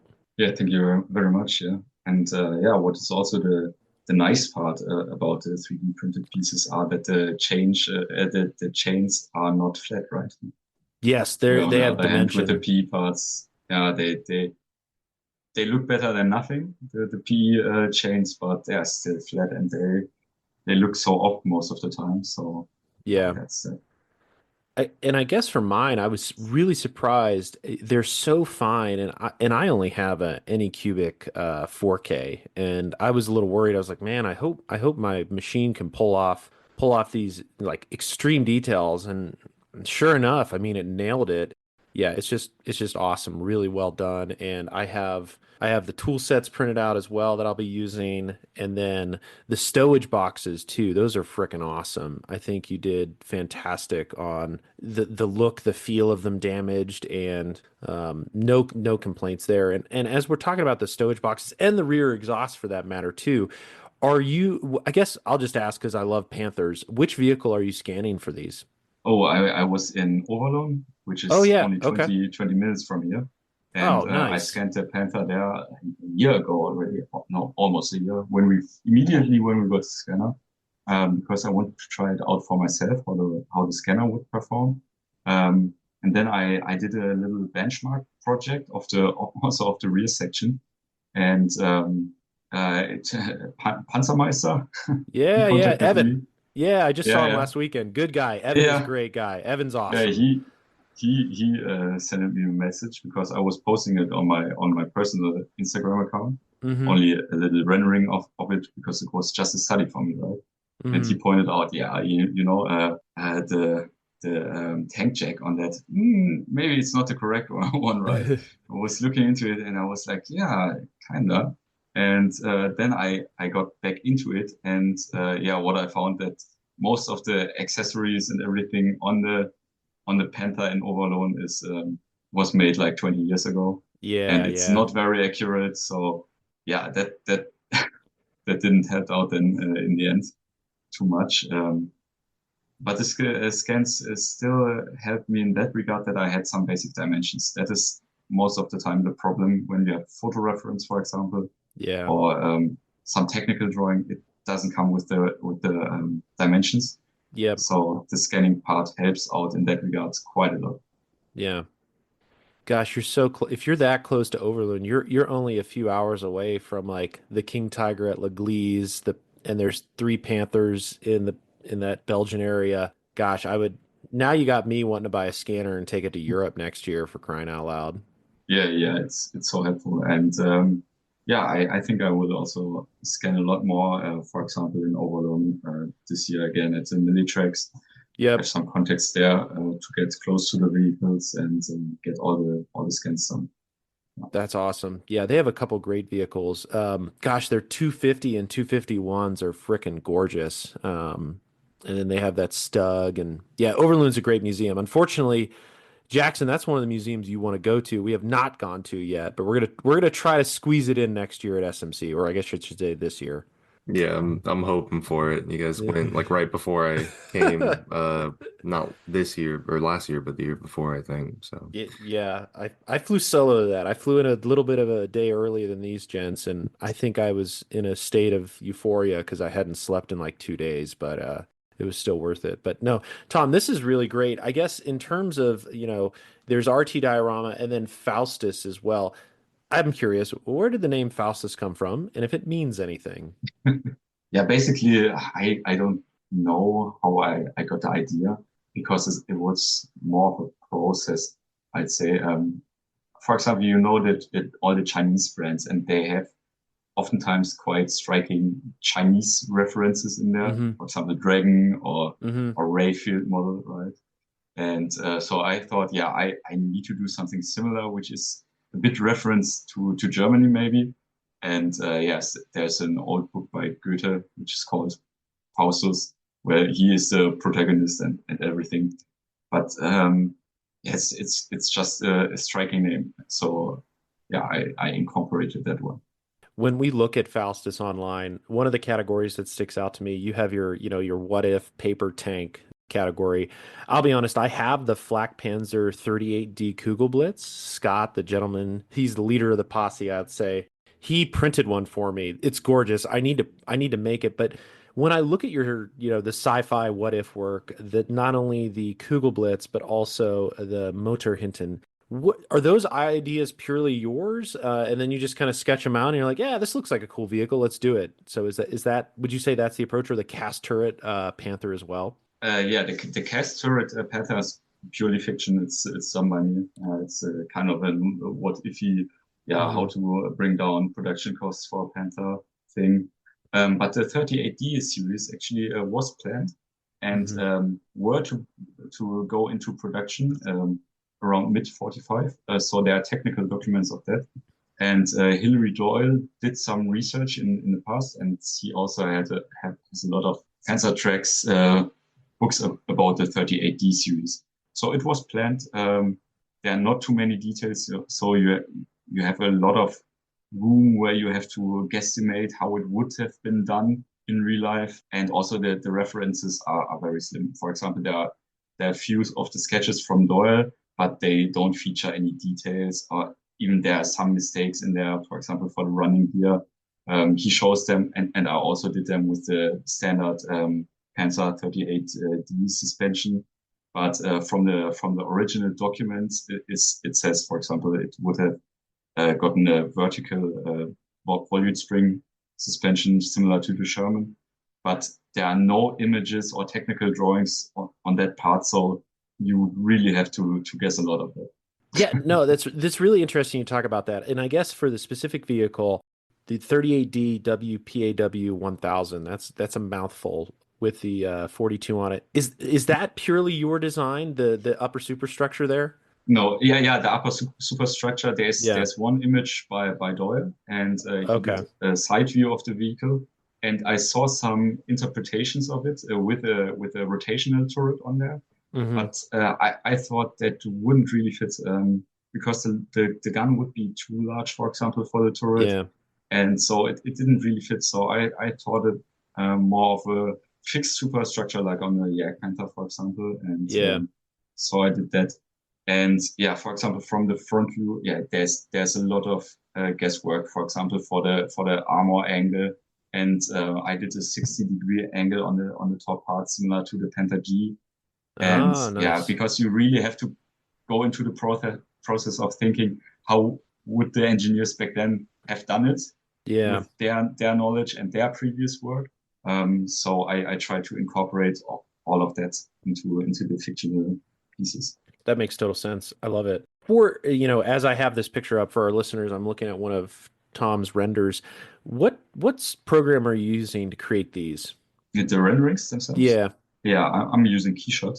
That's basically an industry standard product for doing product design renderings. So Okay. that was tied to my studies, and now I have it too.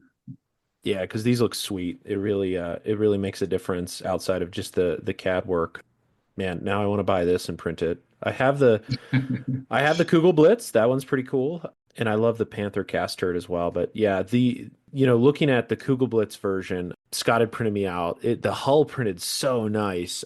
It's really, really nice. And I guess this vehicle, I'll say, was the moment where like everything clicked, where you're associated with RT, because at SMC, I think it was this year, I noticed this model for our listeners. It's the 38D with the Kugelblitz turret. It was on the RT diorama, one of the display models, and I'm like, there's got to be a connection there. And then it all clicked after that, where the renders kind of look the same, and then you started to see the crossover of products. Like you had released the Panther tools, but then there are also products on RT. So yeah, that was the epiphany moment where okay, these people are associated with one another. Yes, absolutely. Yeah, you don't really know when you're outside outside of that and don't really know us personally. And I also in the beginning I tried to keep it separated quite a lot because in the beginning the cult stuff were all only my personal pieces which I did for Hmm. myself, and I just released them. I didn't want to brand it that much, and yeah, it was a long way now, and yeah, a lot of things got way better. For example, also my 3D modeling skills are way better today. I use different CAD programs now, which makes me work so much faster. For example, yeah, that's it.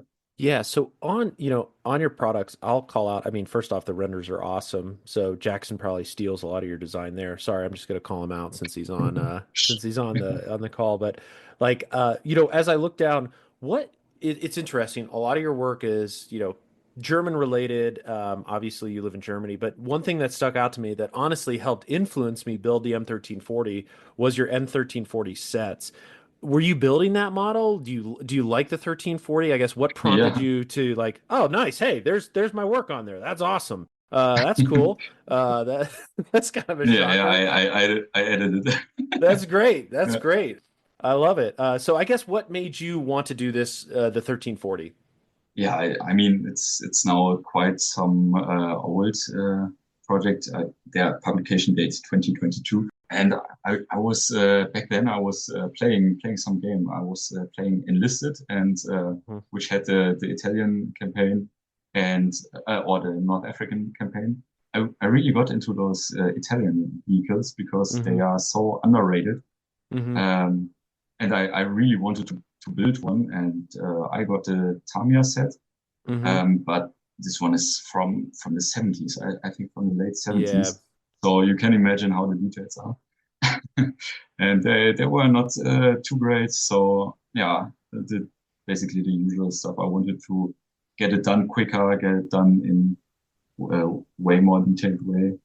So I did it. Yeah. And for this, did you use mainly drawings or did you have a vehicle that you had based it off of? Oh no, this one was a hard one.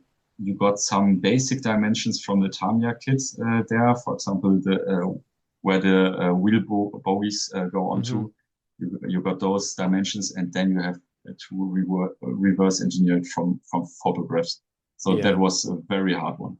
I was a big fan. I was like, I can't believe this is out there. And then I'm stoked that you used my model on there. Well, that's a surprise live for everybody. I edit all of your work now. Oh, nice, nice. Well, I will keep using it, and same with Jensen as well, because he has Jensen, how many sets have you printed out from Faustus? Well, well, it's funny because we have this group chat, and every time you drop something new, we're in the group chat. I'm like, he's just dropped something new. Need to buy it. So yeah, like I mean, for the Panther G, I've printed 6 damage stowage bins for the rear hull. I've got like 3 or 4 of the damaged tool sets. I wish I saw the exhausts because I didn't like the ones in the kit and I didn't like the exhaust mounts, so I should have bought them and stuck them on. But yeah, basically whatever you drop, it gets purchased and I print it for upcoming projects. I'll eventually get round to because I think in my drive I have every single set of tracks you've released, and there's a Wow. lot. But yeah, I've got a question regarding say other vehicles that you might branch out into. I know obviously being in Germany are a bit more plentiful. You can scan them. They're about the place. But just going to steal this one from Jackson. Are we going to see like upgrades for like Shermans in the future and US tanks or British tanks? Yeah, I already did some scans in Overlord of some Shermans, also of the Chaffee and also the artillery tractors. And so I will definitely do tracks for those because I don't really like my old Sherman tracks anymore. They are not that accurate because they are not based on scans, basically. And so the scanning part really helps out in that regard. Yeah, and also, for example, the tool holders. Yeah, I think I will do those for the Sherman as well. Yeah, but now I still have a lot of work to be done on the Panther part, and also for the different versions of the Panther, as well as the Jagd Panther. Yeah. Oh, very nice. I'm looking at the RT website and I'm just adding stuff to my basket as we're talking. I'm just wondering. So I noticed on the RT website you also sell the actual printed upgrade sets for the vehicles, which is great for those who don't have printers because we talk about printing a lot, and a lot of people just don't really want to get into that.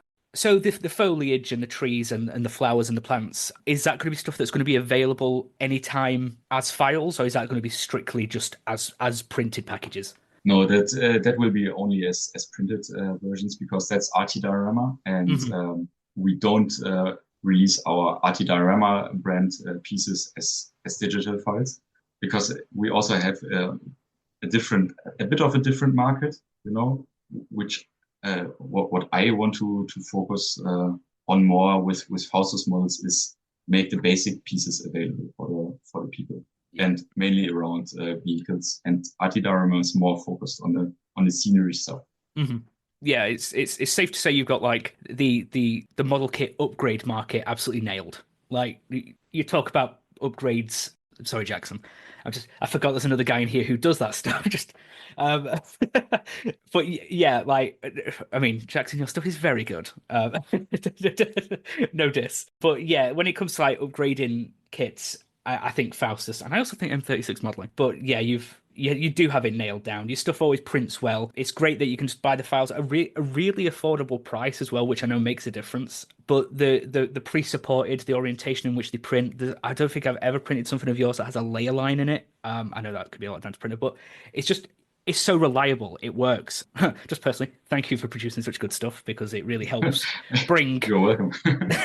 Well, it helps bring my mediocre models to somewhat of a good standard, so that helps. So, a bit of I'm not going to say a personal question, but how do you focus on how do you price your files?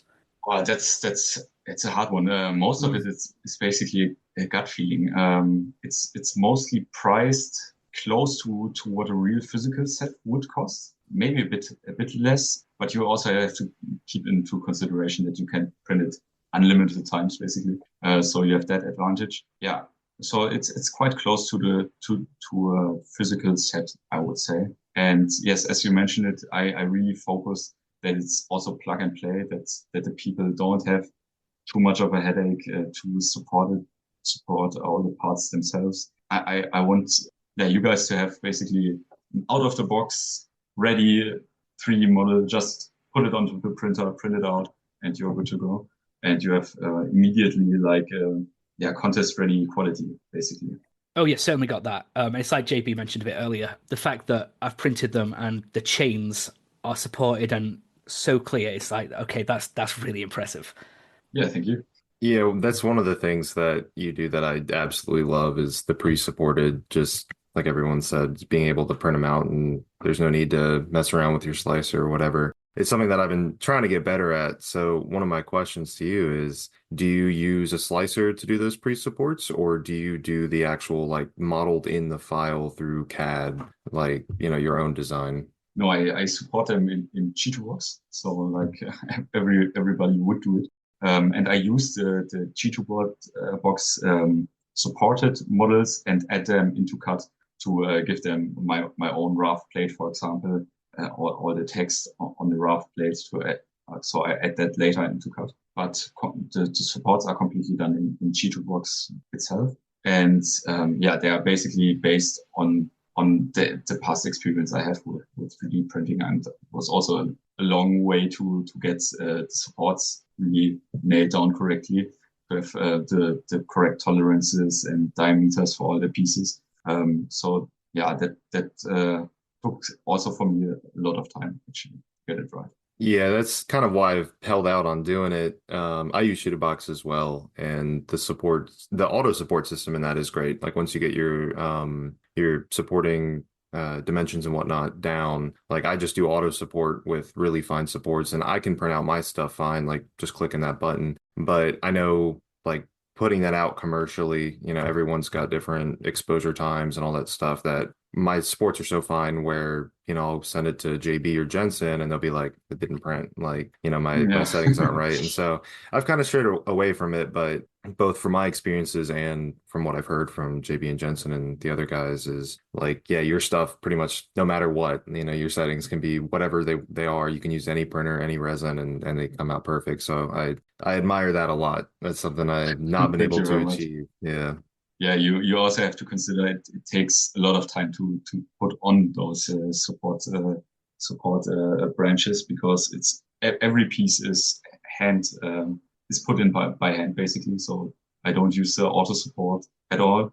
So I really have to consider on each edge which kind of diameter I need to use there, for example, that it's correct printed correctly, and you also have to consider the forces in the printer itself, because there are suction forces and pulling forces, and the resin itself is viscous to some degree, so it needs some time to flow correctly, and you have to basically consider all those technical limitations to get the supports correct.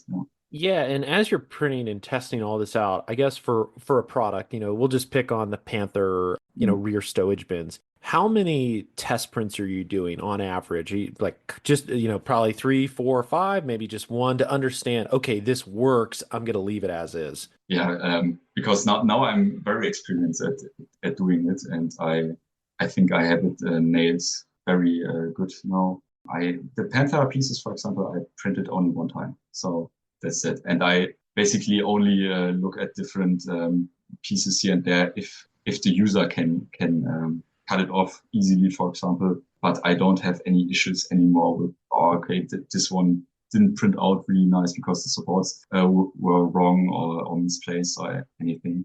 So now it basically only gets down to the user perspective. How easy is it to take it off, and how is it angled, for example? That's really cool. And I guess, another segue into a product line you're doing. I've seen you've recently, maybe over the last year or so, updated your tracks to be like click together.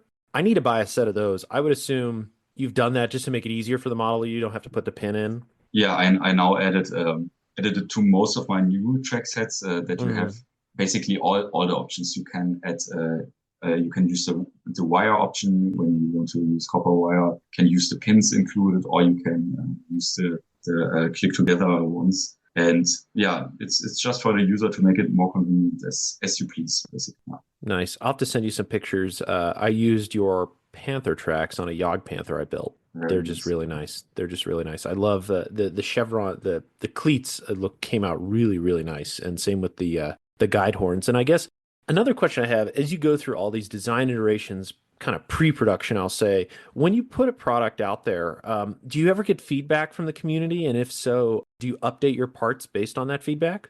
Yes, yes, absolutely. And I'm it's very helpful to get feedback from the community because you really have to consider that everyone has a different printer and that it works for everyone. There are, for example, for a lot of my old sets that are not that precise, for example, or didn't really work on other printers. I go back into them and iterate them and upgrade them that they are working better for the people. And so it really helps me out when people reach out to me and have some problem with my parts. That's awesome. Yeah. I mean, I've been lucky. A lot of them have worked really well. So I don't really have any feedback.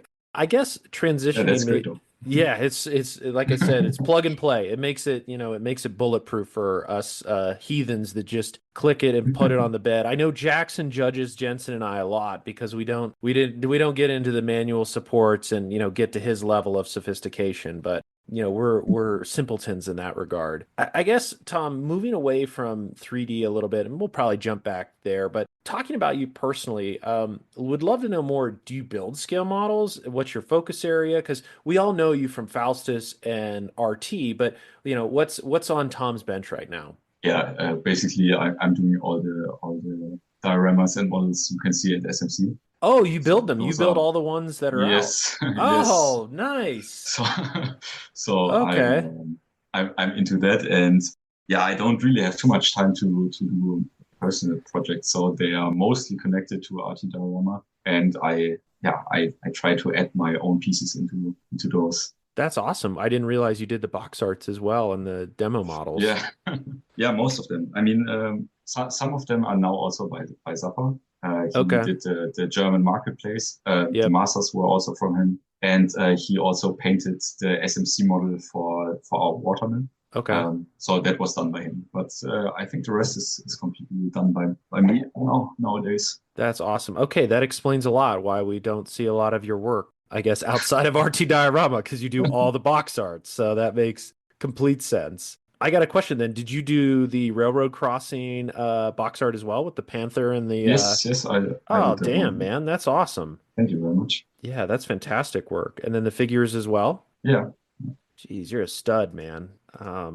thanks. It's awesome. I didn't realize that you did all the box arts. That's sweet. And I guess talking about your modeling, where do you find inspiration from? Yeah, I mean, it depends. Oftentimes, it's just I'm starting some kit, and yeah, I realize this part isn't to my standards of details, for example, or this detail here takes me so much time to build, and I don't want to waste my time. Yeah, my time is precious. So then it's immediately might make a product out of this one, might help. So that's what of course occurs the most to me, basically. And I'm going to share my screen again for our listeners. We're looking at the German infantry accessory set. So for this, these are more organic shapes. Mhm. Typically for the Panther and other, armored vehicles, those are very cut and dry steel, geometrics. When you get to more of these organic shapes, are you using Blender? Are you using, I guess, what software are you using, or are you scanning these? I'm Yeah, just no, curious. those are completely sculpted, and Okay. they were done partially in Nomad Sculpt and partially in ZBrush. So Okay. Nomad Sculpt is similar to ZBrush, but on the iPad. So Okay. you're very flexible with that, and it's oftentimes it's a lot quicker than ZBrush. But it's a mix of those two most of the time. And then for example, you have the more hard edge pieces. Those are blocked out in Rhino first, and then sculpted over. So I'm just going to read it. You sculpted some of these on an iPad? Yes, yes. Oh man, well, I feel pretty inadequate then. I'm just using the photo editor on my iPad, so that's yeah, I got a lot to learn, dude. These came out great, by the way. I'll mention, Tom, that I've not only used these on 35th, but I've scaled them down to 48th scale as well, and Oh, nice. they come out really nice. I'll send you a picture. See. And then I've actually scaled some up to 16th as well for a 251 vehicle. So bottom line is, listeners, if you want some good German stowage, highly recommend this. In addition to this, Tom, would you consider doing American stowage sets? Because this would be a big hit for some of us online right now talking to you. Some satchels from the US or musette bags. Like, have you considered that? Yes, so yeah, I can tell you that now. We are doing some tests now with scanning uniform pieces and everything, because Oh, hell you yeah. have to imagine those sculpting those took so much time, and I was very bored out in the end by those. But I needed them myself, so I did it. Nice. And yeah, I don't want to repeat that process with other nations, so I'm going more into the workflow of scanning the actual objects and then maybe touching up those in sculpting. Yeah. That's really cool. Definitely looking forward to that. Man, you have quite the portfolio, I think, coming out then. Yeah. As I said, the ideas they never stop, They but never the stop. time is the limiting factor. For sure. And you had mentioned a vehicle before. I'll just pull back on the Chaffee. I think that is one of the most underrepresented World War II, certainly Allied vehicles, if not in general. Yes. So I think any set you make for the Chaffee will be very well received because we're working with that old Italieri kit. And did Bronco come out with one, I guess? Yeah, Yeah, Bronco they has did. one. Yeah, okay. Okay. I Yeah. also have the old what was it again? Italieri. Artillery. Yeah. Yeah. I got that one as well. Yeah. Yeah. And So for it has rubber tracks and Oh, everything. yes. Terrible. Just terrible. Yeah. Just shoot me. So for the Chaffee itself, are you looking at probably track, other upgrades for the vehicle as well? Exactly. Yeah. Cool. Tracks, wheels, sprockets. Oh, very nice. Very nice. Basically everything I scanned there, and it was quite hard because you can't get on top of the vehicles. You have to work with Yeah. how you are working as a normal museum visitor, and it's standing on a trailer of a truck. So I was only able to get the suspension parts and the tracks scanned. But I might do it in the future. Maybe I can get in contact with the guys at Overload to get onto the vehicle. You should also make a trip to the Bastogne barracks because they have a running Chaffee there and you can get up super close to it. Oh, nice. Yeah, they also have a Hetzer, but I think it might be a G13. They have a Panzer Mark IV. They have a Firefly. They got a bunch. You should definitely reach out to Bastogne Barracks. It's so close to you, probably 2 hour drive, I bet. And there's a bunch of stuff there that you could do as well. Yeah. Yeah, and if you need Would be very any helpful. if you need any photos or measurements, I don't have a scanner, but if you need anything specific, the museum I volunteer at has a Chaffee that I can climb on, so feel free to reach Super out. nice. I'll hook you up. Talking about the Allied stuff, I don't know if you've already planned out what's going to be in it, but I realized very recently that nobody does the covered helmets, the ones with like the coverings like that the Marines use. No one does them except like I think Dragon does them in their figure sets, but there's no files, there's no aftermarket. I need one for one of my builds, and I've been trying to find one. So giving you a little tip if you want to get then I'm getting into it as quick as I can. Yeah. That's awesome. Well, Tom, this has been a great discussion. I really appreciate your time. Without giving too many secrets away, as we look forward to RT Diorama in 2025, if you could share like what type of other products are you leaning into? You've done a lot with foliage. Can we expect to see more trees and foliage and things more organic nature coming from RT? Yes, absolutely. I want to get into the foliage even more now because there's such a great hole in the market, and the people really need those products, and I also need them myself. So I think there's so much room which can be done. So many different products. What I'm now working on are Normandy hedges, and those very would cool. be super helpful as well. Sweet. So all the products we've talked about today, and there's been a lot of them because RT and yourself release a lot of things. You were saying earlier the only show you attended SMC, which I said earlier, if you're going to attend one show, that's the one to attend. All the products we've discussed and everything on the website will all be available at SMC, correct? No. We now at the moment have over 500 products, so that's impossible for us to bring all of those. No, what we usually do is we bring all the new stuff and the best sellers basically, and then you have already such a great range of different products, and you won't even miss the older sets, for example. Okay. Only reason I was asking because when we come to SMC, I'm just wondering how much I can buy. But yeah, so all the newer stuff like the printed foliage, the foliage for the dioramas, and all that stuff will be available. Exactly. Yes. Oh, Awesome. perfect. Awesome. That's something off the list I can check off. So Yeah. Tom, for us, we go to SMC every year, but a lot of our listeners are US based. And it just I guess to put a finer point on it, Andy's Hobby headquarters is the essential source in the US for RT Diorama. Exactly. So Andy is carrying most of our stuff now, but just keep in mind the dioramas and buildings are ceramic versions, so this is a bit more heavier to handle with and but slightly bit harder to work with, to sand it and everything, and it's a bit more expensive than the plaster parts, but yeah, logistically the plaster parts are not possible to ship them to the US. Yeah. Definitely get some breakage there. And yeah, but all the accessory stuff, Andy should have it. And if he doesn't have it, yeah, you can just shoot him a message and he will get it on his next order, basically. That's awesome. I will say when RT drops on Andy's, it goes pretty quick. Like within a few days, Yeah. some of the most popular items are gone. So I guess listeners be on the watch out for when these come. And because like you said, he carries a lot of the product line, but some of the popular stuff goes super quick. Yes, for example, also the branches, it immediately became our bestseller, right? So Yeah. we now from each set we sold now close to 200 within like 1.5 months. And I see what the traders get, and they usually buy around 10 pieces of each accessory item. And yeah, you can imagine 10 of the foliage sets, they are gone within a day or two. Yeah, yeah. I mean, gosh, I suspect at SMC, I'm actually worried about not getting one, so I'm coming to your stand first at SMC. But please bring a lot of those because I will buy one of Yeah. everyone. Oh, yes. I'm I definitely looking will forward to put that. some to the side for you.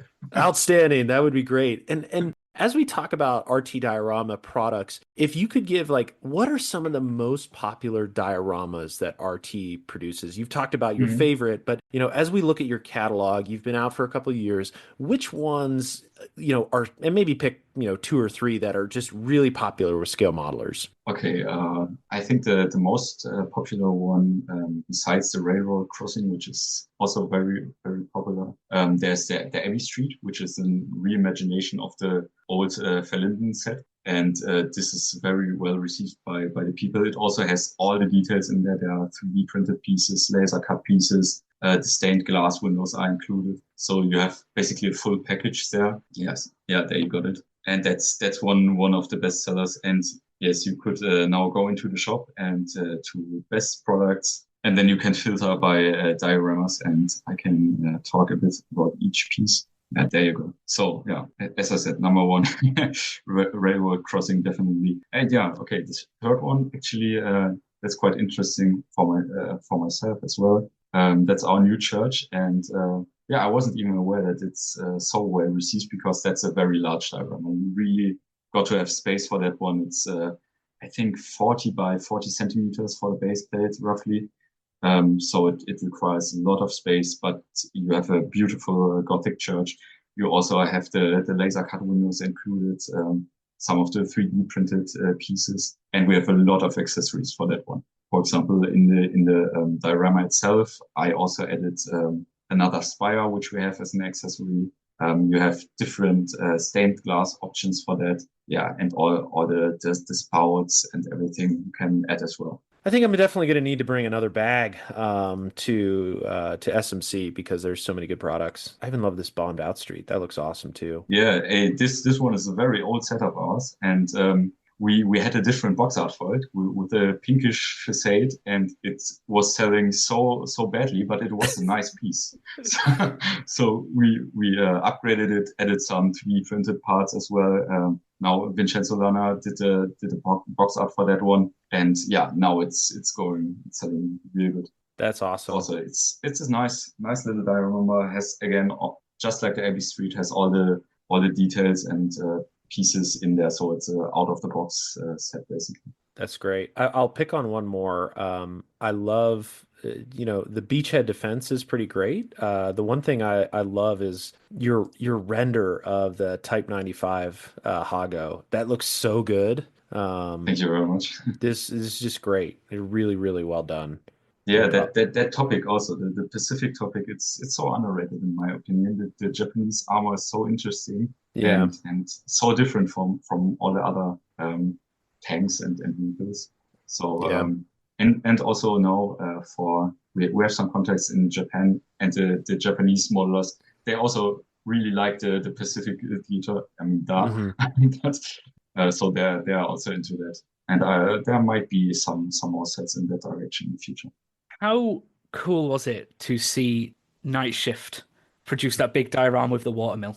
I mean, I can tell you, we are so I'm in contact basically with him, and we sent a watermill to him for free because yeah, we like all of his work, and he liked ours, so we're in close contact with him, and he received so many of our sets. But I'm just telling him he can use whatever he wants as at some random point if he wants. If he don't want to use it, yeah, then he doesn't have to. But yeah, we help out as much as we can in that direction.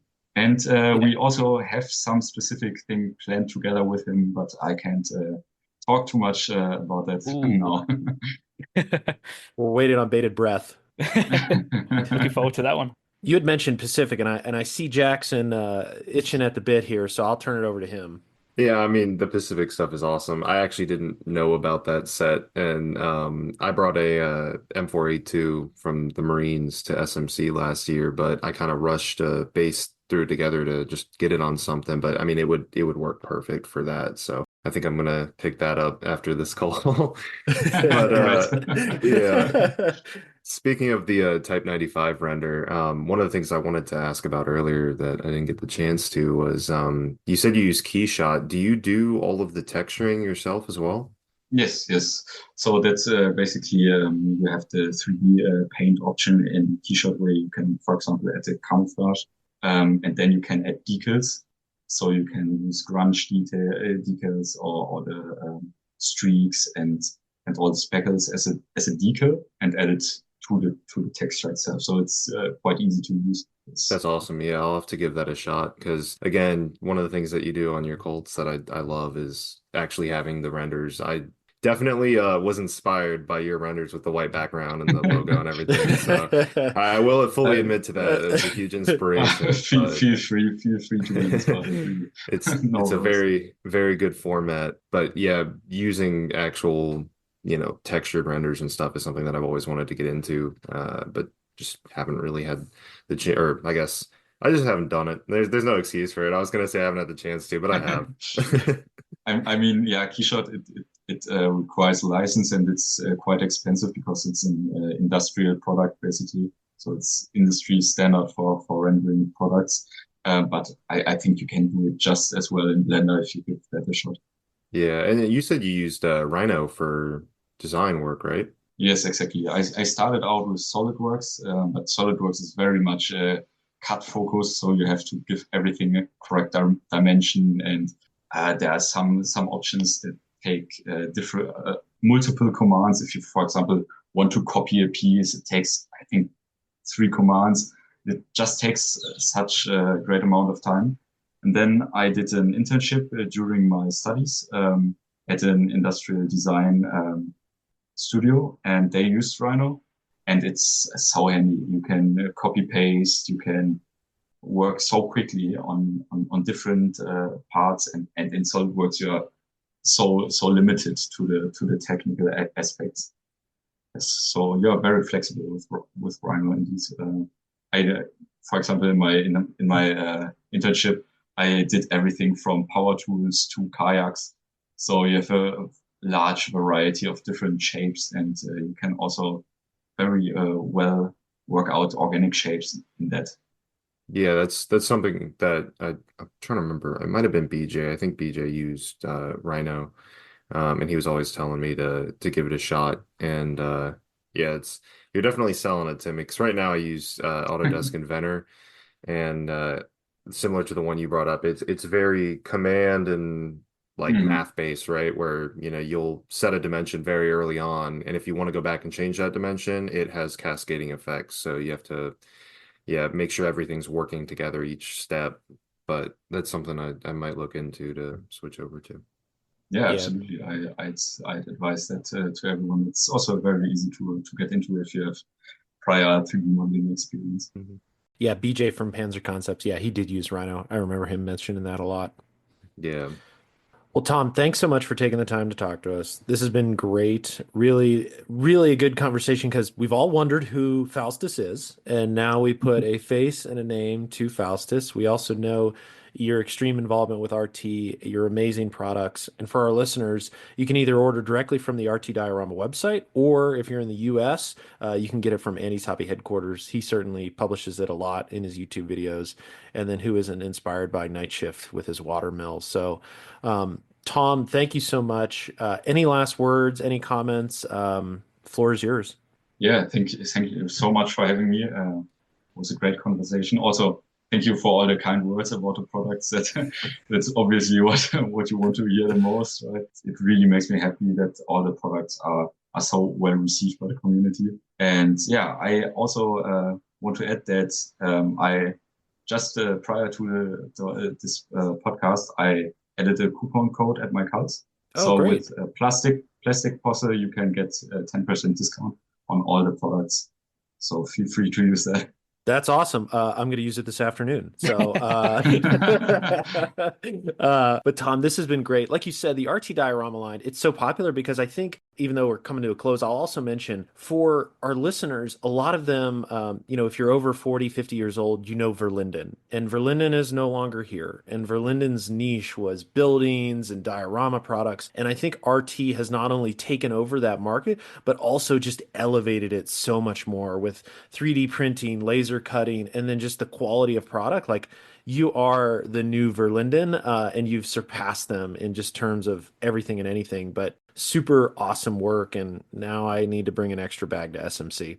Yeah, thank you very much. Yeah, we are. I know that I have all the old Verlinden magazines at home, and it definitely was also an inspiration for us, right? And those are maybe large steps in which we step now.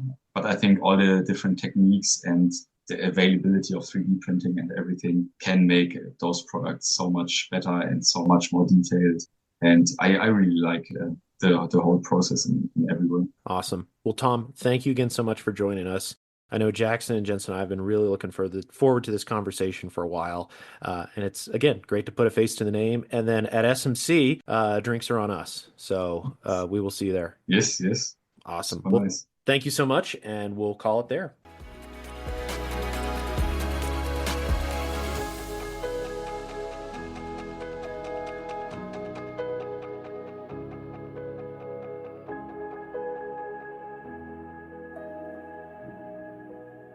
Well, thanks for coming along, listeners, on that. I know Jensen and Jackson and I were really fortunate to connect with Tom and really appreciate his time. It was great to put a face to a name, to a business, to a hobby profile that we've admired, and I can't wait to see more of his work. If you've listened to the interview, you will catch the discount code that's up to 10% on his Cults page. Definitely take advantage of it. Tom has wonderful work, and we're grateful to have him on the pod and thankful for his time that he dedicated to us. As we roll out of this episode, we got to talk about merch. Now, our main front man, our pusher, our fixer, Jensen, is not here, so I'm not even going to try to replicate the passion in which he has in selling and hawking gear. But that said, if you go to plastic-posse-podcast.creator-spring.com, you can see our merch store. We just put up the latest Kubel Wagon group build memorabilia. Major shout out to Peter Fidlotsky. He came through again. His MS Paint skills are getting better by the group build, and this one's of no exception. So feel free to jump on there and check them out. We'll probably add some more stuff too. I will note we've gotten some feedback from Creator Spring, from listeners about Creator Spring. I just want to mention this is a third party. We use them. Unfortunately, we have no control over how they ship, produce the merch, but we do take your feedback very seriously. I know there's been a few folks that have issues with them.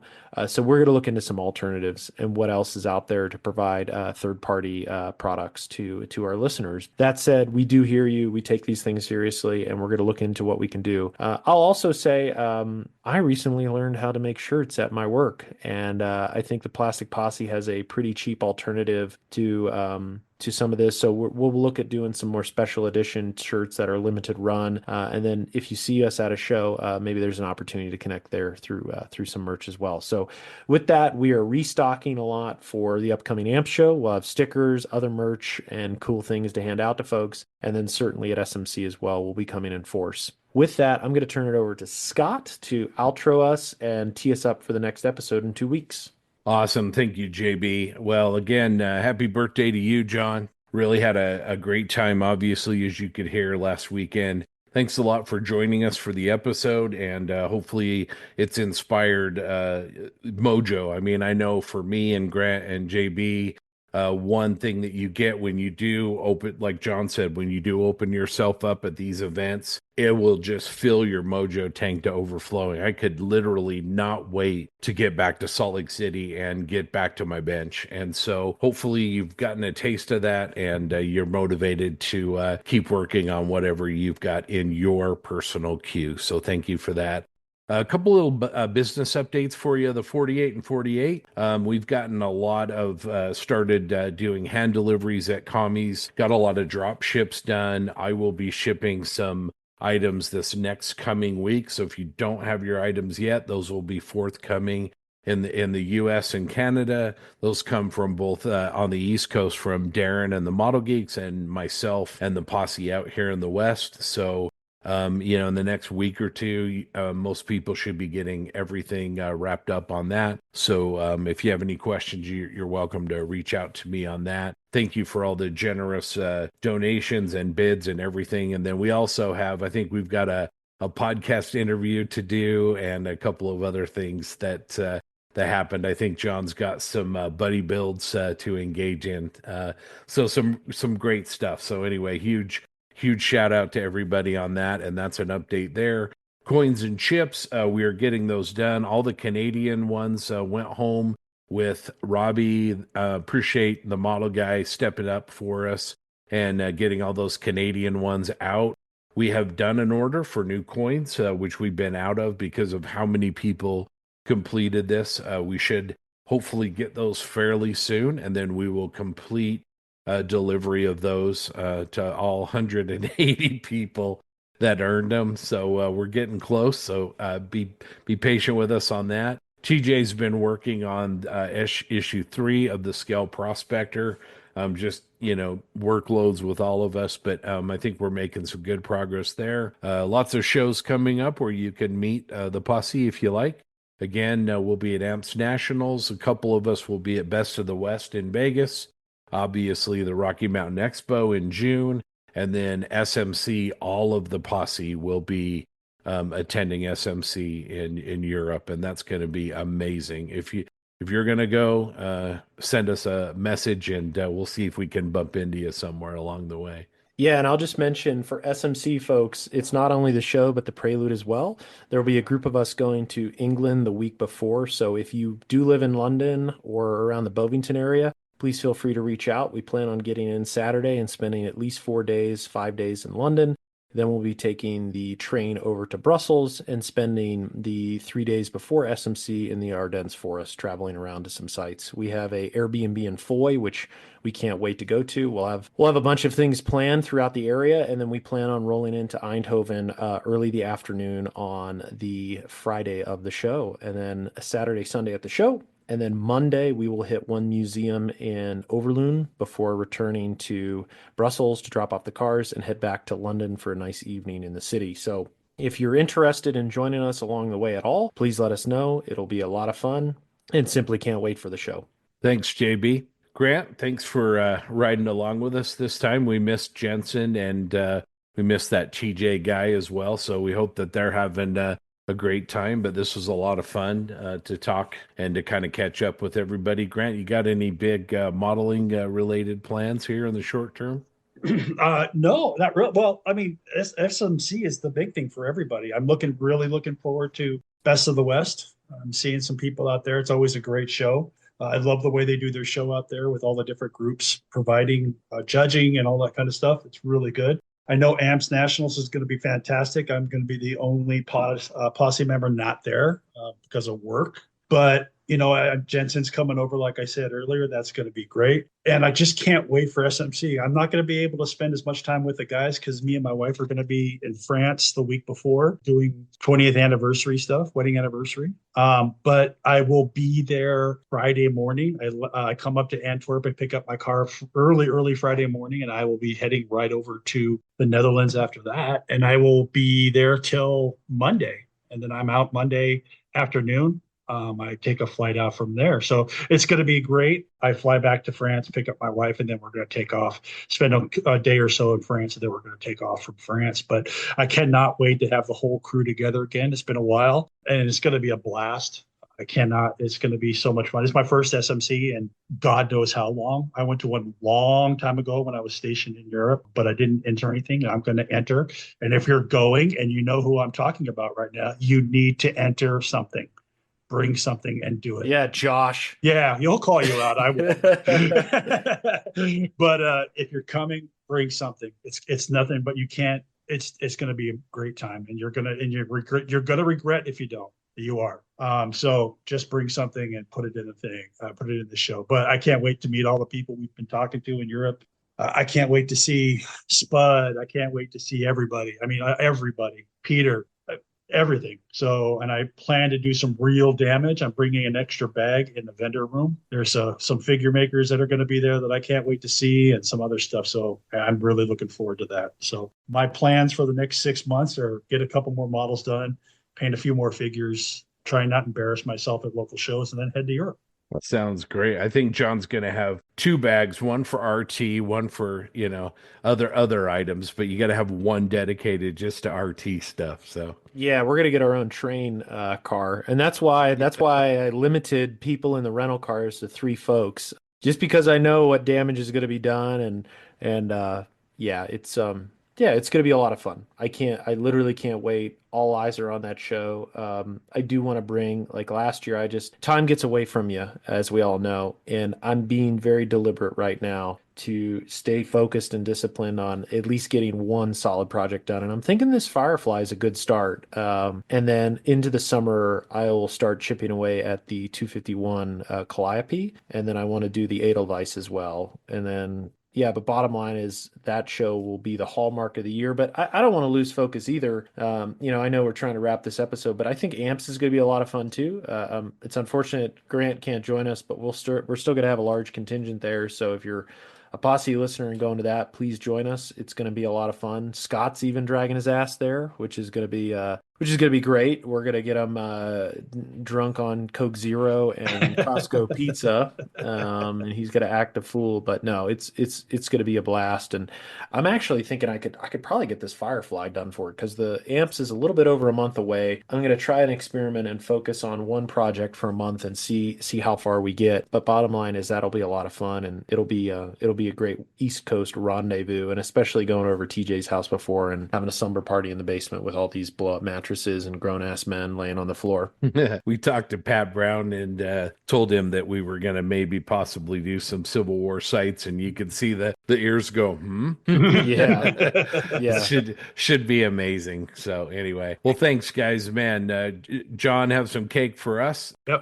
Hopefully some funfetti cake. Thanks to all of our Patreons. So we really appreciate your support. Without you, we couldn't do this podcast. And then, of course, thanks to Bases by Bill, AK Interactive, Tamiya USA, and of course, Tankcraft. Thanks for the support. Really, really appreciate you. For everybody out there, thanks for coming along on episode 114, and we will see you in a couple of weeks. Take care.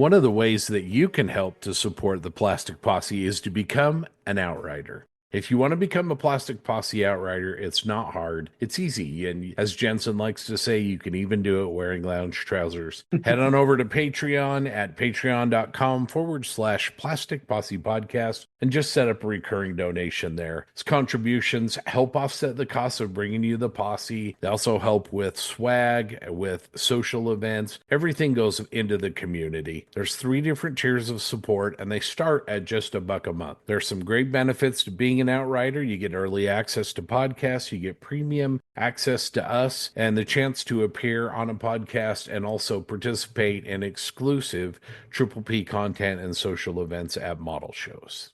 Let's recognize the deputy marshals. These contributors help Posse do what we do, and we sincerely thank them. They are the highest tier of Patreon. Special thanks goes to Rob Booth. Thanks, brother. It was great seeing you this last weekend. David Clark, Richard Lane, Robbie Knopfs, Wesley Becker, Eric DeGleish, David Wassel, Matt Tutman, Glenn Phelan, Patrick Neff, Zach Pease, Brett Marquette. It was great seeing him as well. Greg Williams, Nick Wolf. I got to send him something. Brian Clark, Sean Earl, Black Hat Models, Craig Jarbo, Adam Jackson, another local we love. Red Beach One Studios, James Mirando. Hopefully see him at SMC. Mike Norris, Stephen Rodwell, Rick Cooper, Eric Kavina, another person from TJ's neck of the woods. John Hale, can't wait to see him. Eric Kane, Logan Hansen, Paul Burdett, Tim Gidcombe, Dan Newman, Robert Blocker. Can't wait to see him at SMC. Tyler Moore, Derek Post, Craig Flynn, Ken Childress, Drew Gardner, Scott Hall, Frank Perrone, The Voice of Bob, Jeremy Diamond, Terry Wilkinson, Chris Lovewell, Andrew Callis, Ethan Idemill, Steve Baker, Joe Porche, Patrick Brown, Jay Kidd, Brandon Gentry, Lee Fogel, Robert Klein, Mark Ewing, Toadman, Model Doc, Doug Reed, Greg James, Les Recaller, John Everetti, Uncle Buck, Mark Bradley, Eric Brubaker, Jeremy Less, DB Scale Model Studio, Jeremy Elliott, Mike Talley, Previous Seat, Mediocre Middle-Aged Modeler, Dan Knopfel, and JC Osborne. That list is intense, and we love each and every one of them. Let's not forget the posse foreman. This crew is made up of posse outriders who give the deputy marshals a hand. We also like to thank them for their support. We got Ozzy Modeler, Graham, Keith, Dwayne, AK Armor, Bill, JAK, Casey, Theresa, Raphael, Russ, Stefan, Mikkel, Lavar, Gil, Mike, Michael, Steve, Scott, Emery, The Krieger, Ozzy Modeler, William, Jeff, Eddie, Ross, Warhoff Models, G. Baker, Tom Stuff, Crazy Loca, love you like a brother, buddy, Len Cliff, Damon, Cody, Nuke Man Mike, Ash, Irish Pat, Paul, iBones Model, Mr. Grizz, Jackson, Joel, Chris, Jamie, MD Models, Papa Steve Munsell, JV, Eric, Matthew, and David. And of course, our $1 and free Outriders. Thanks, guys.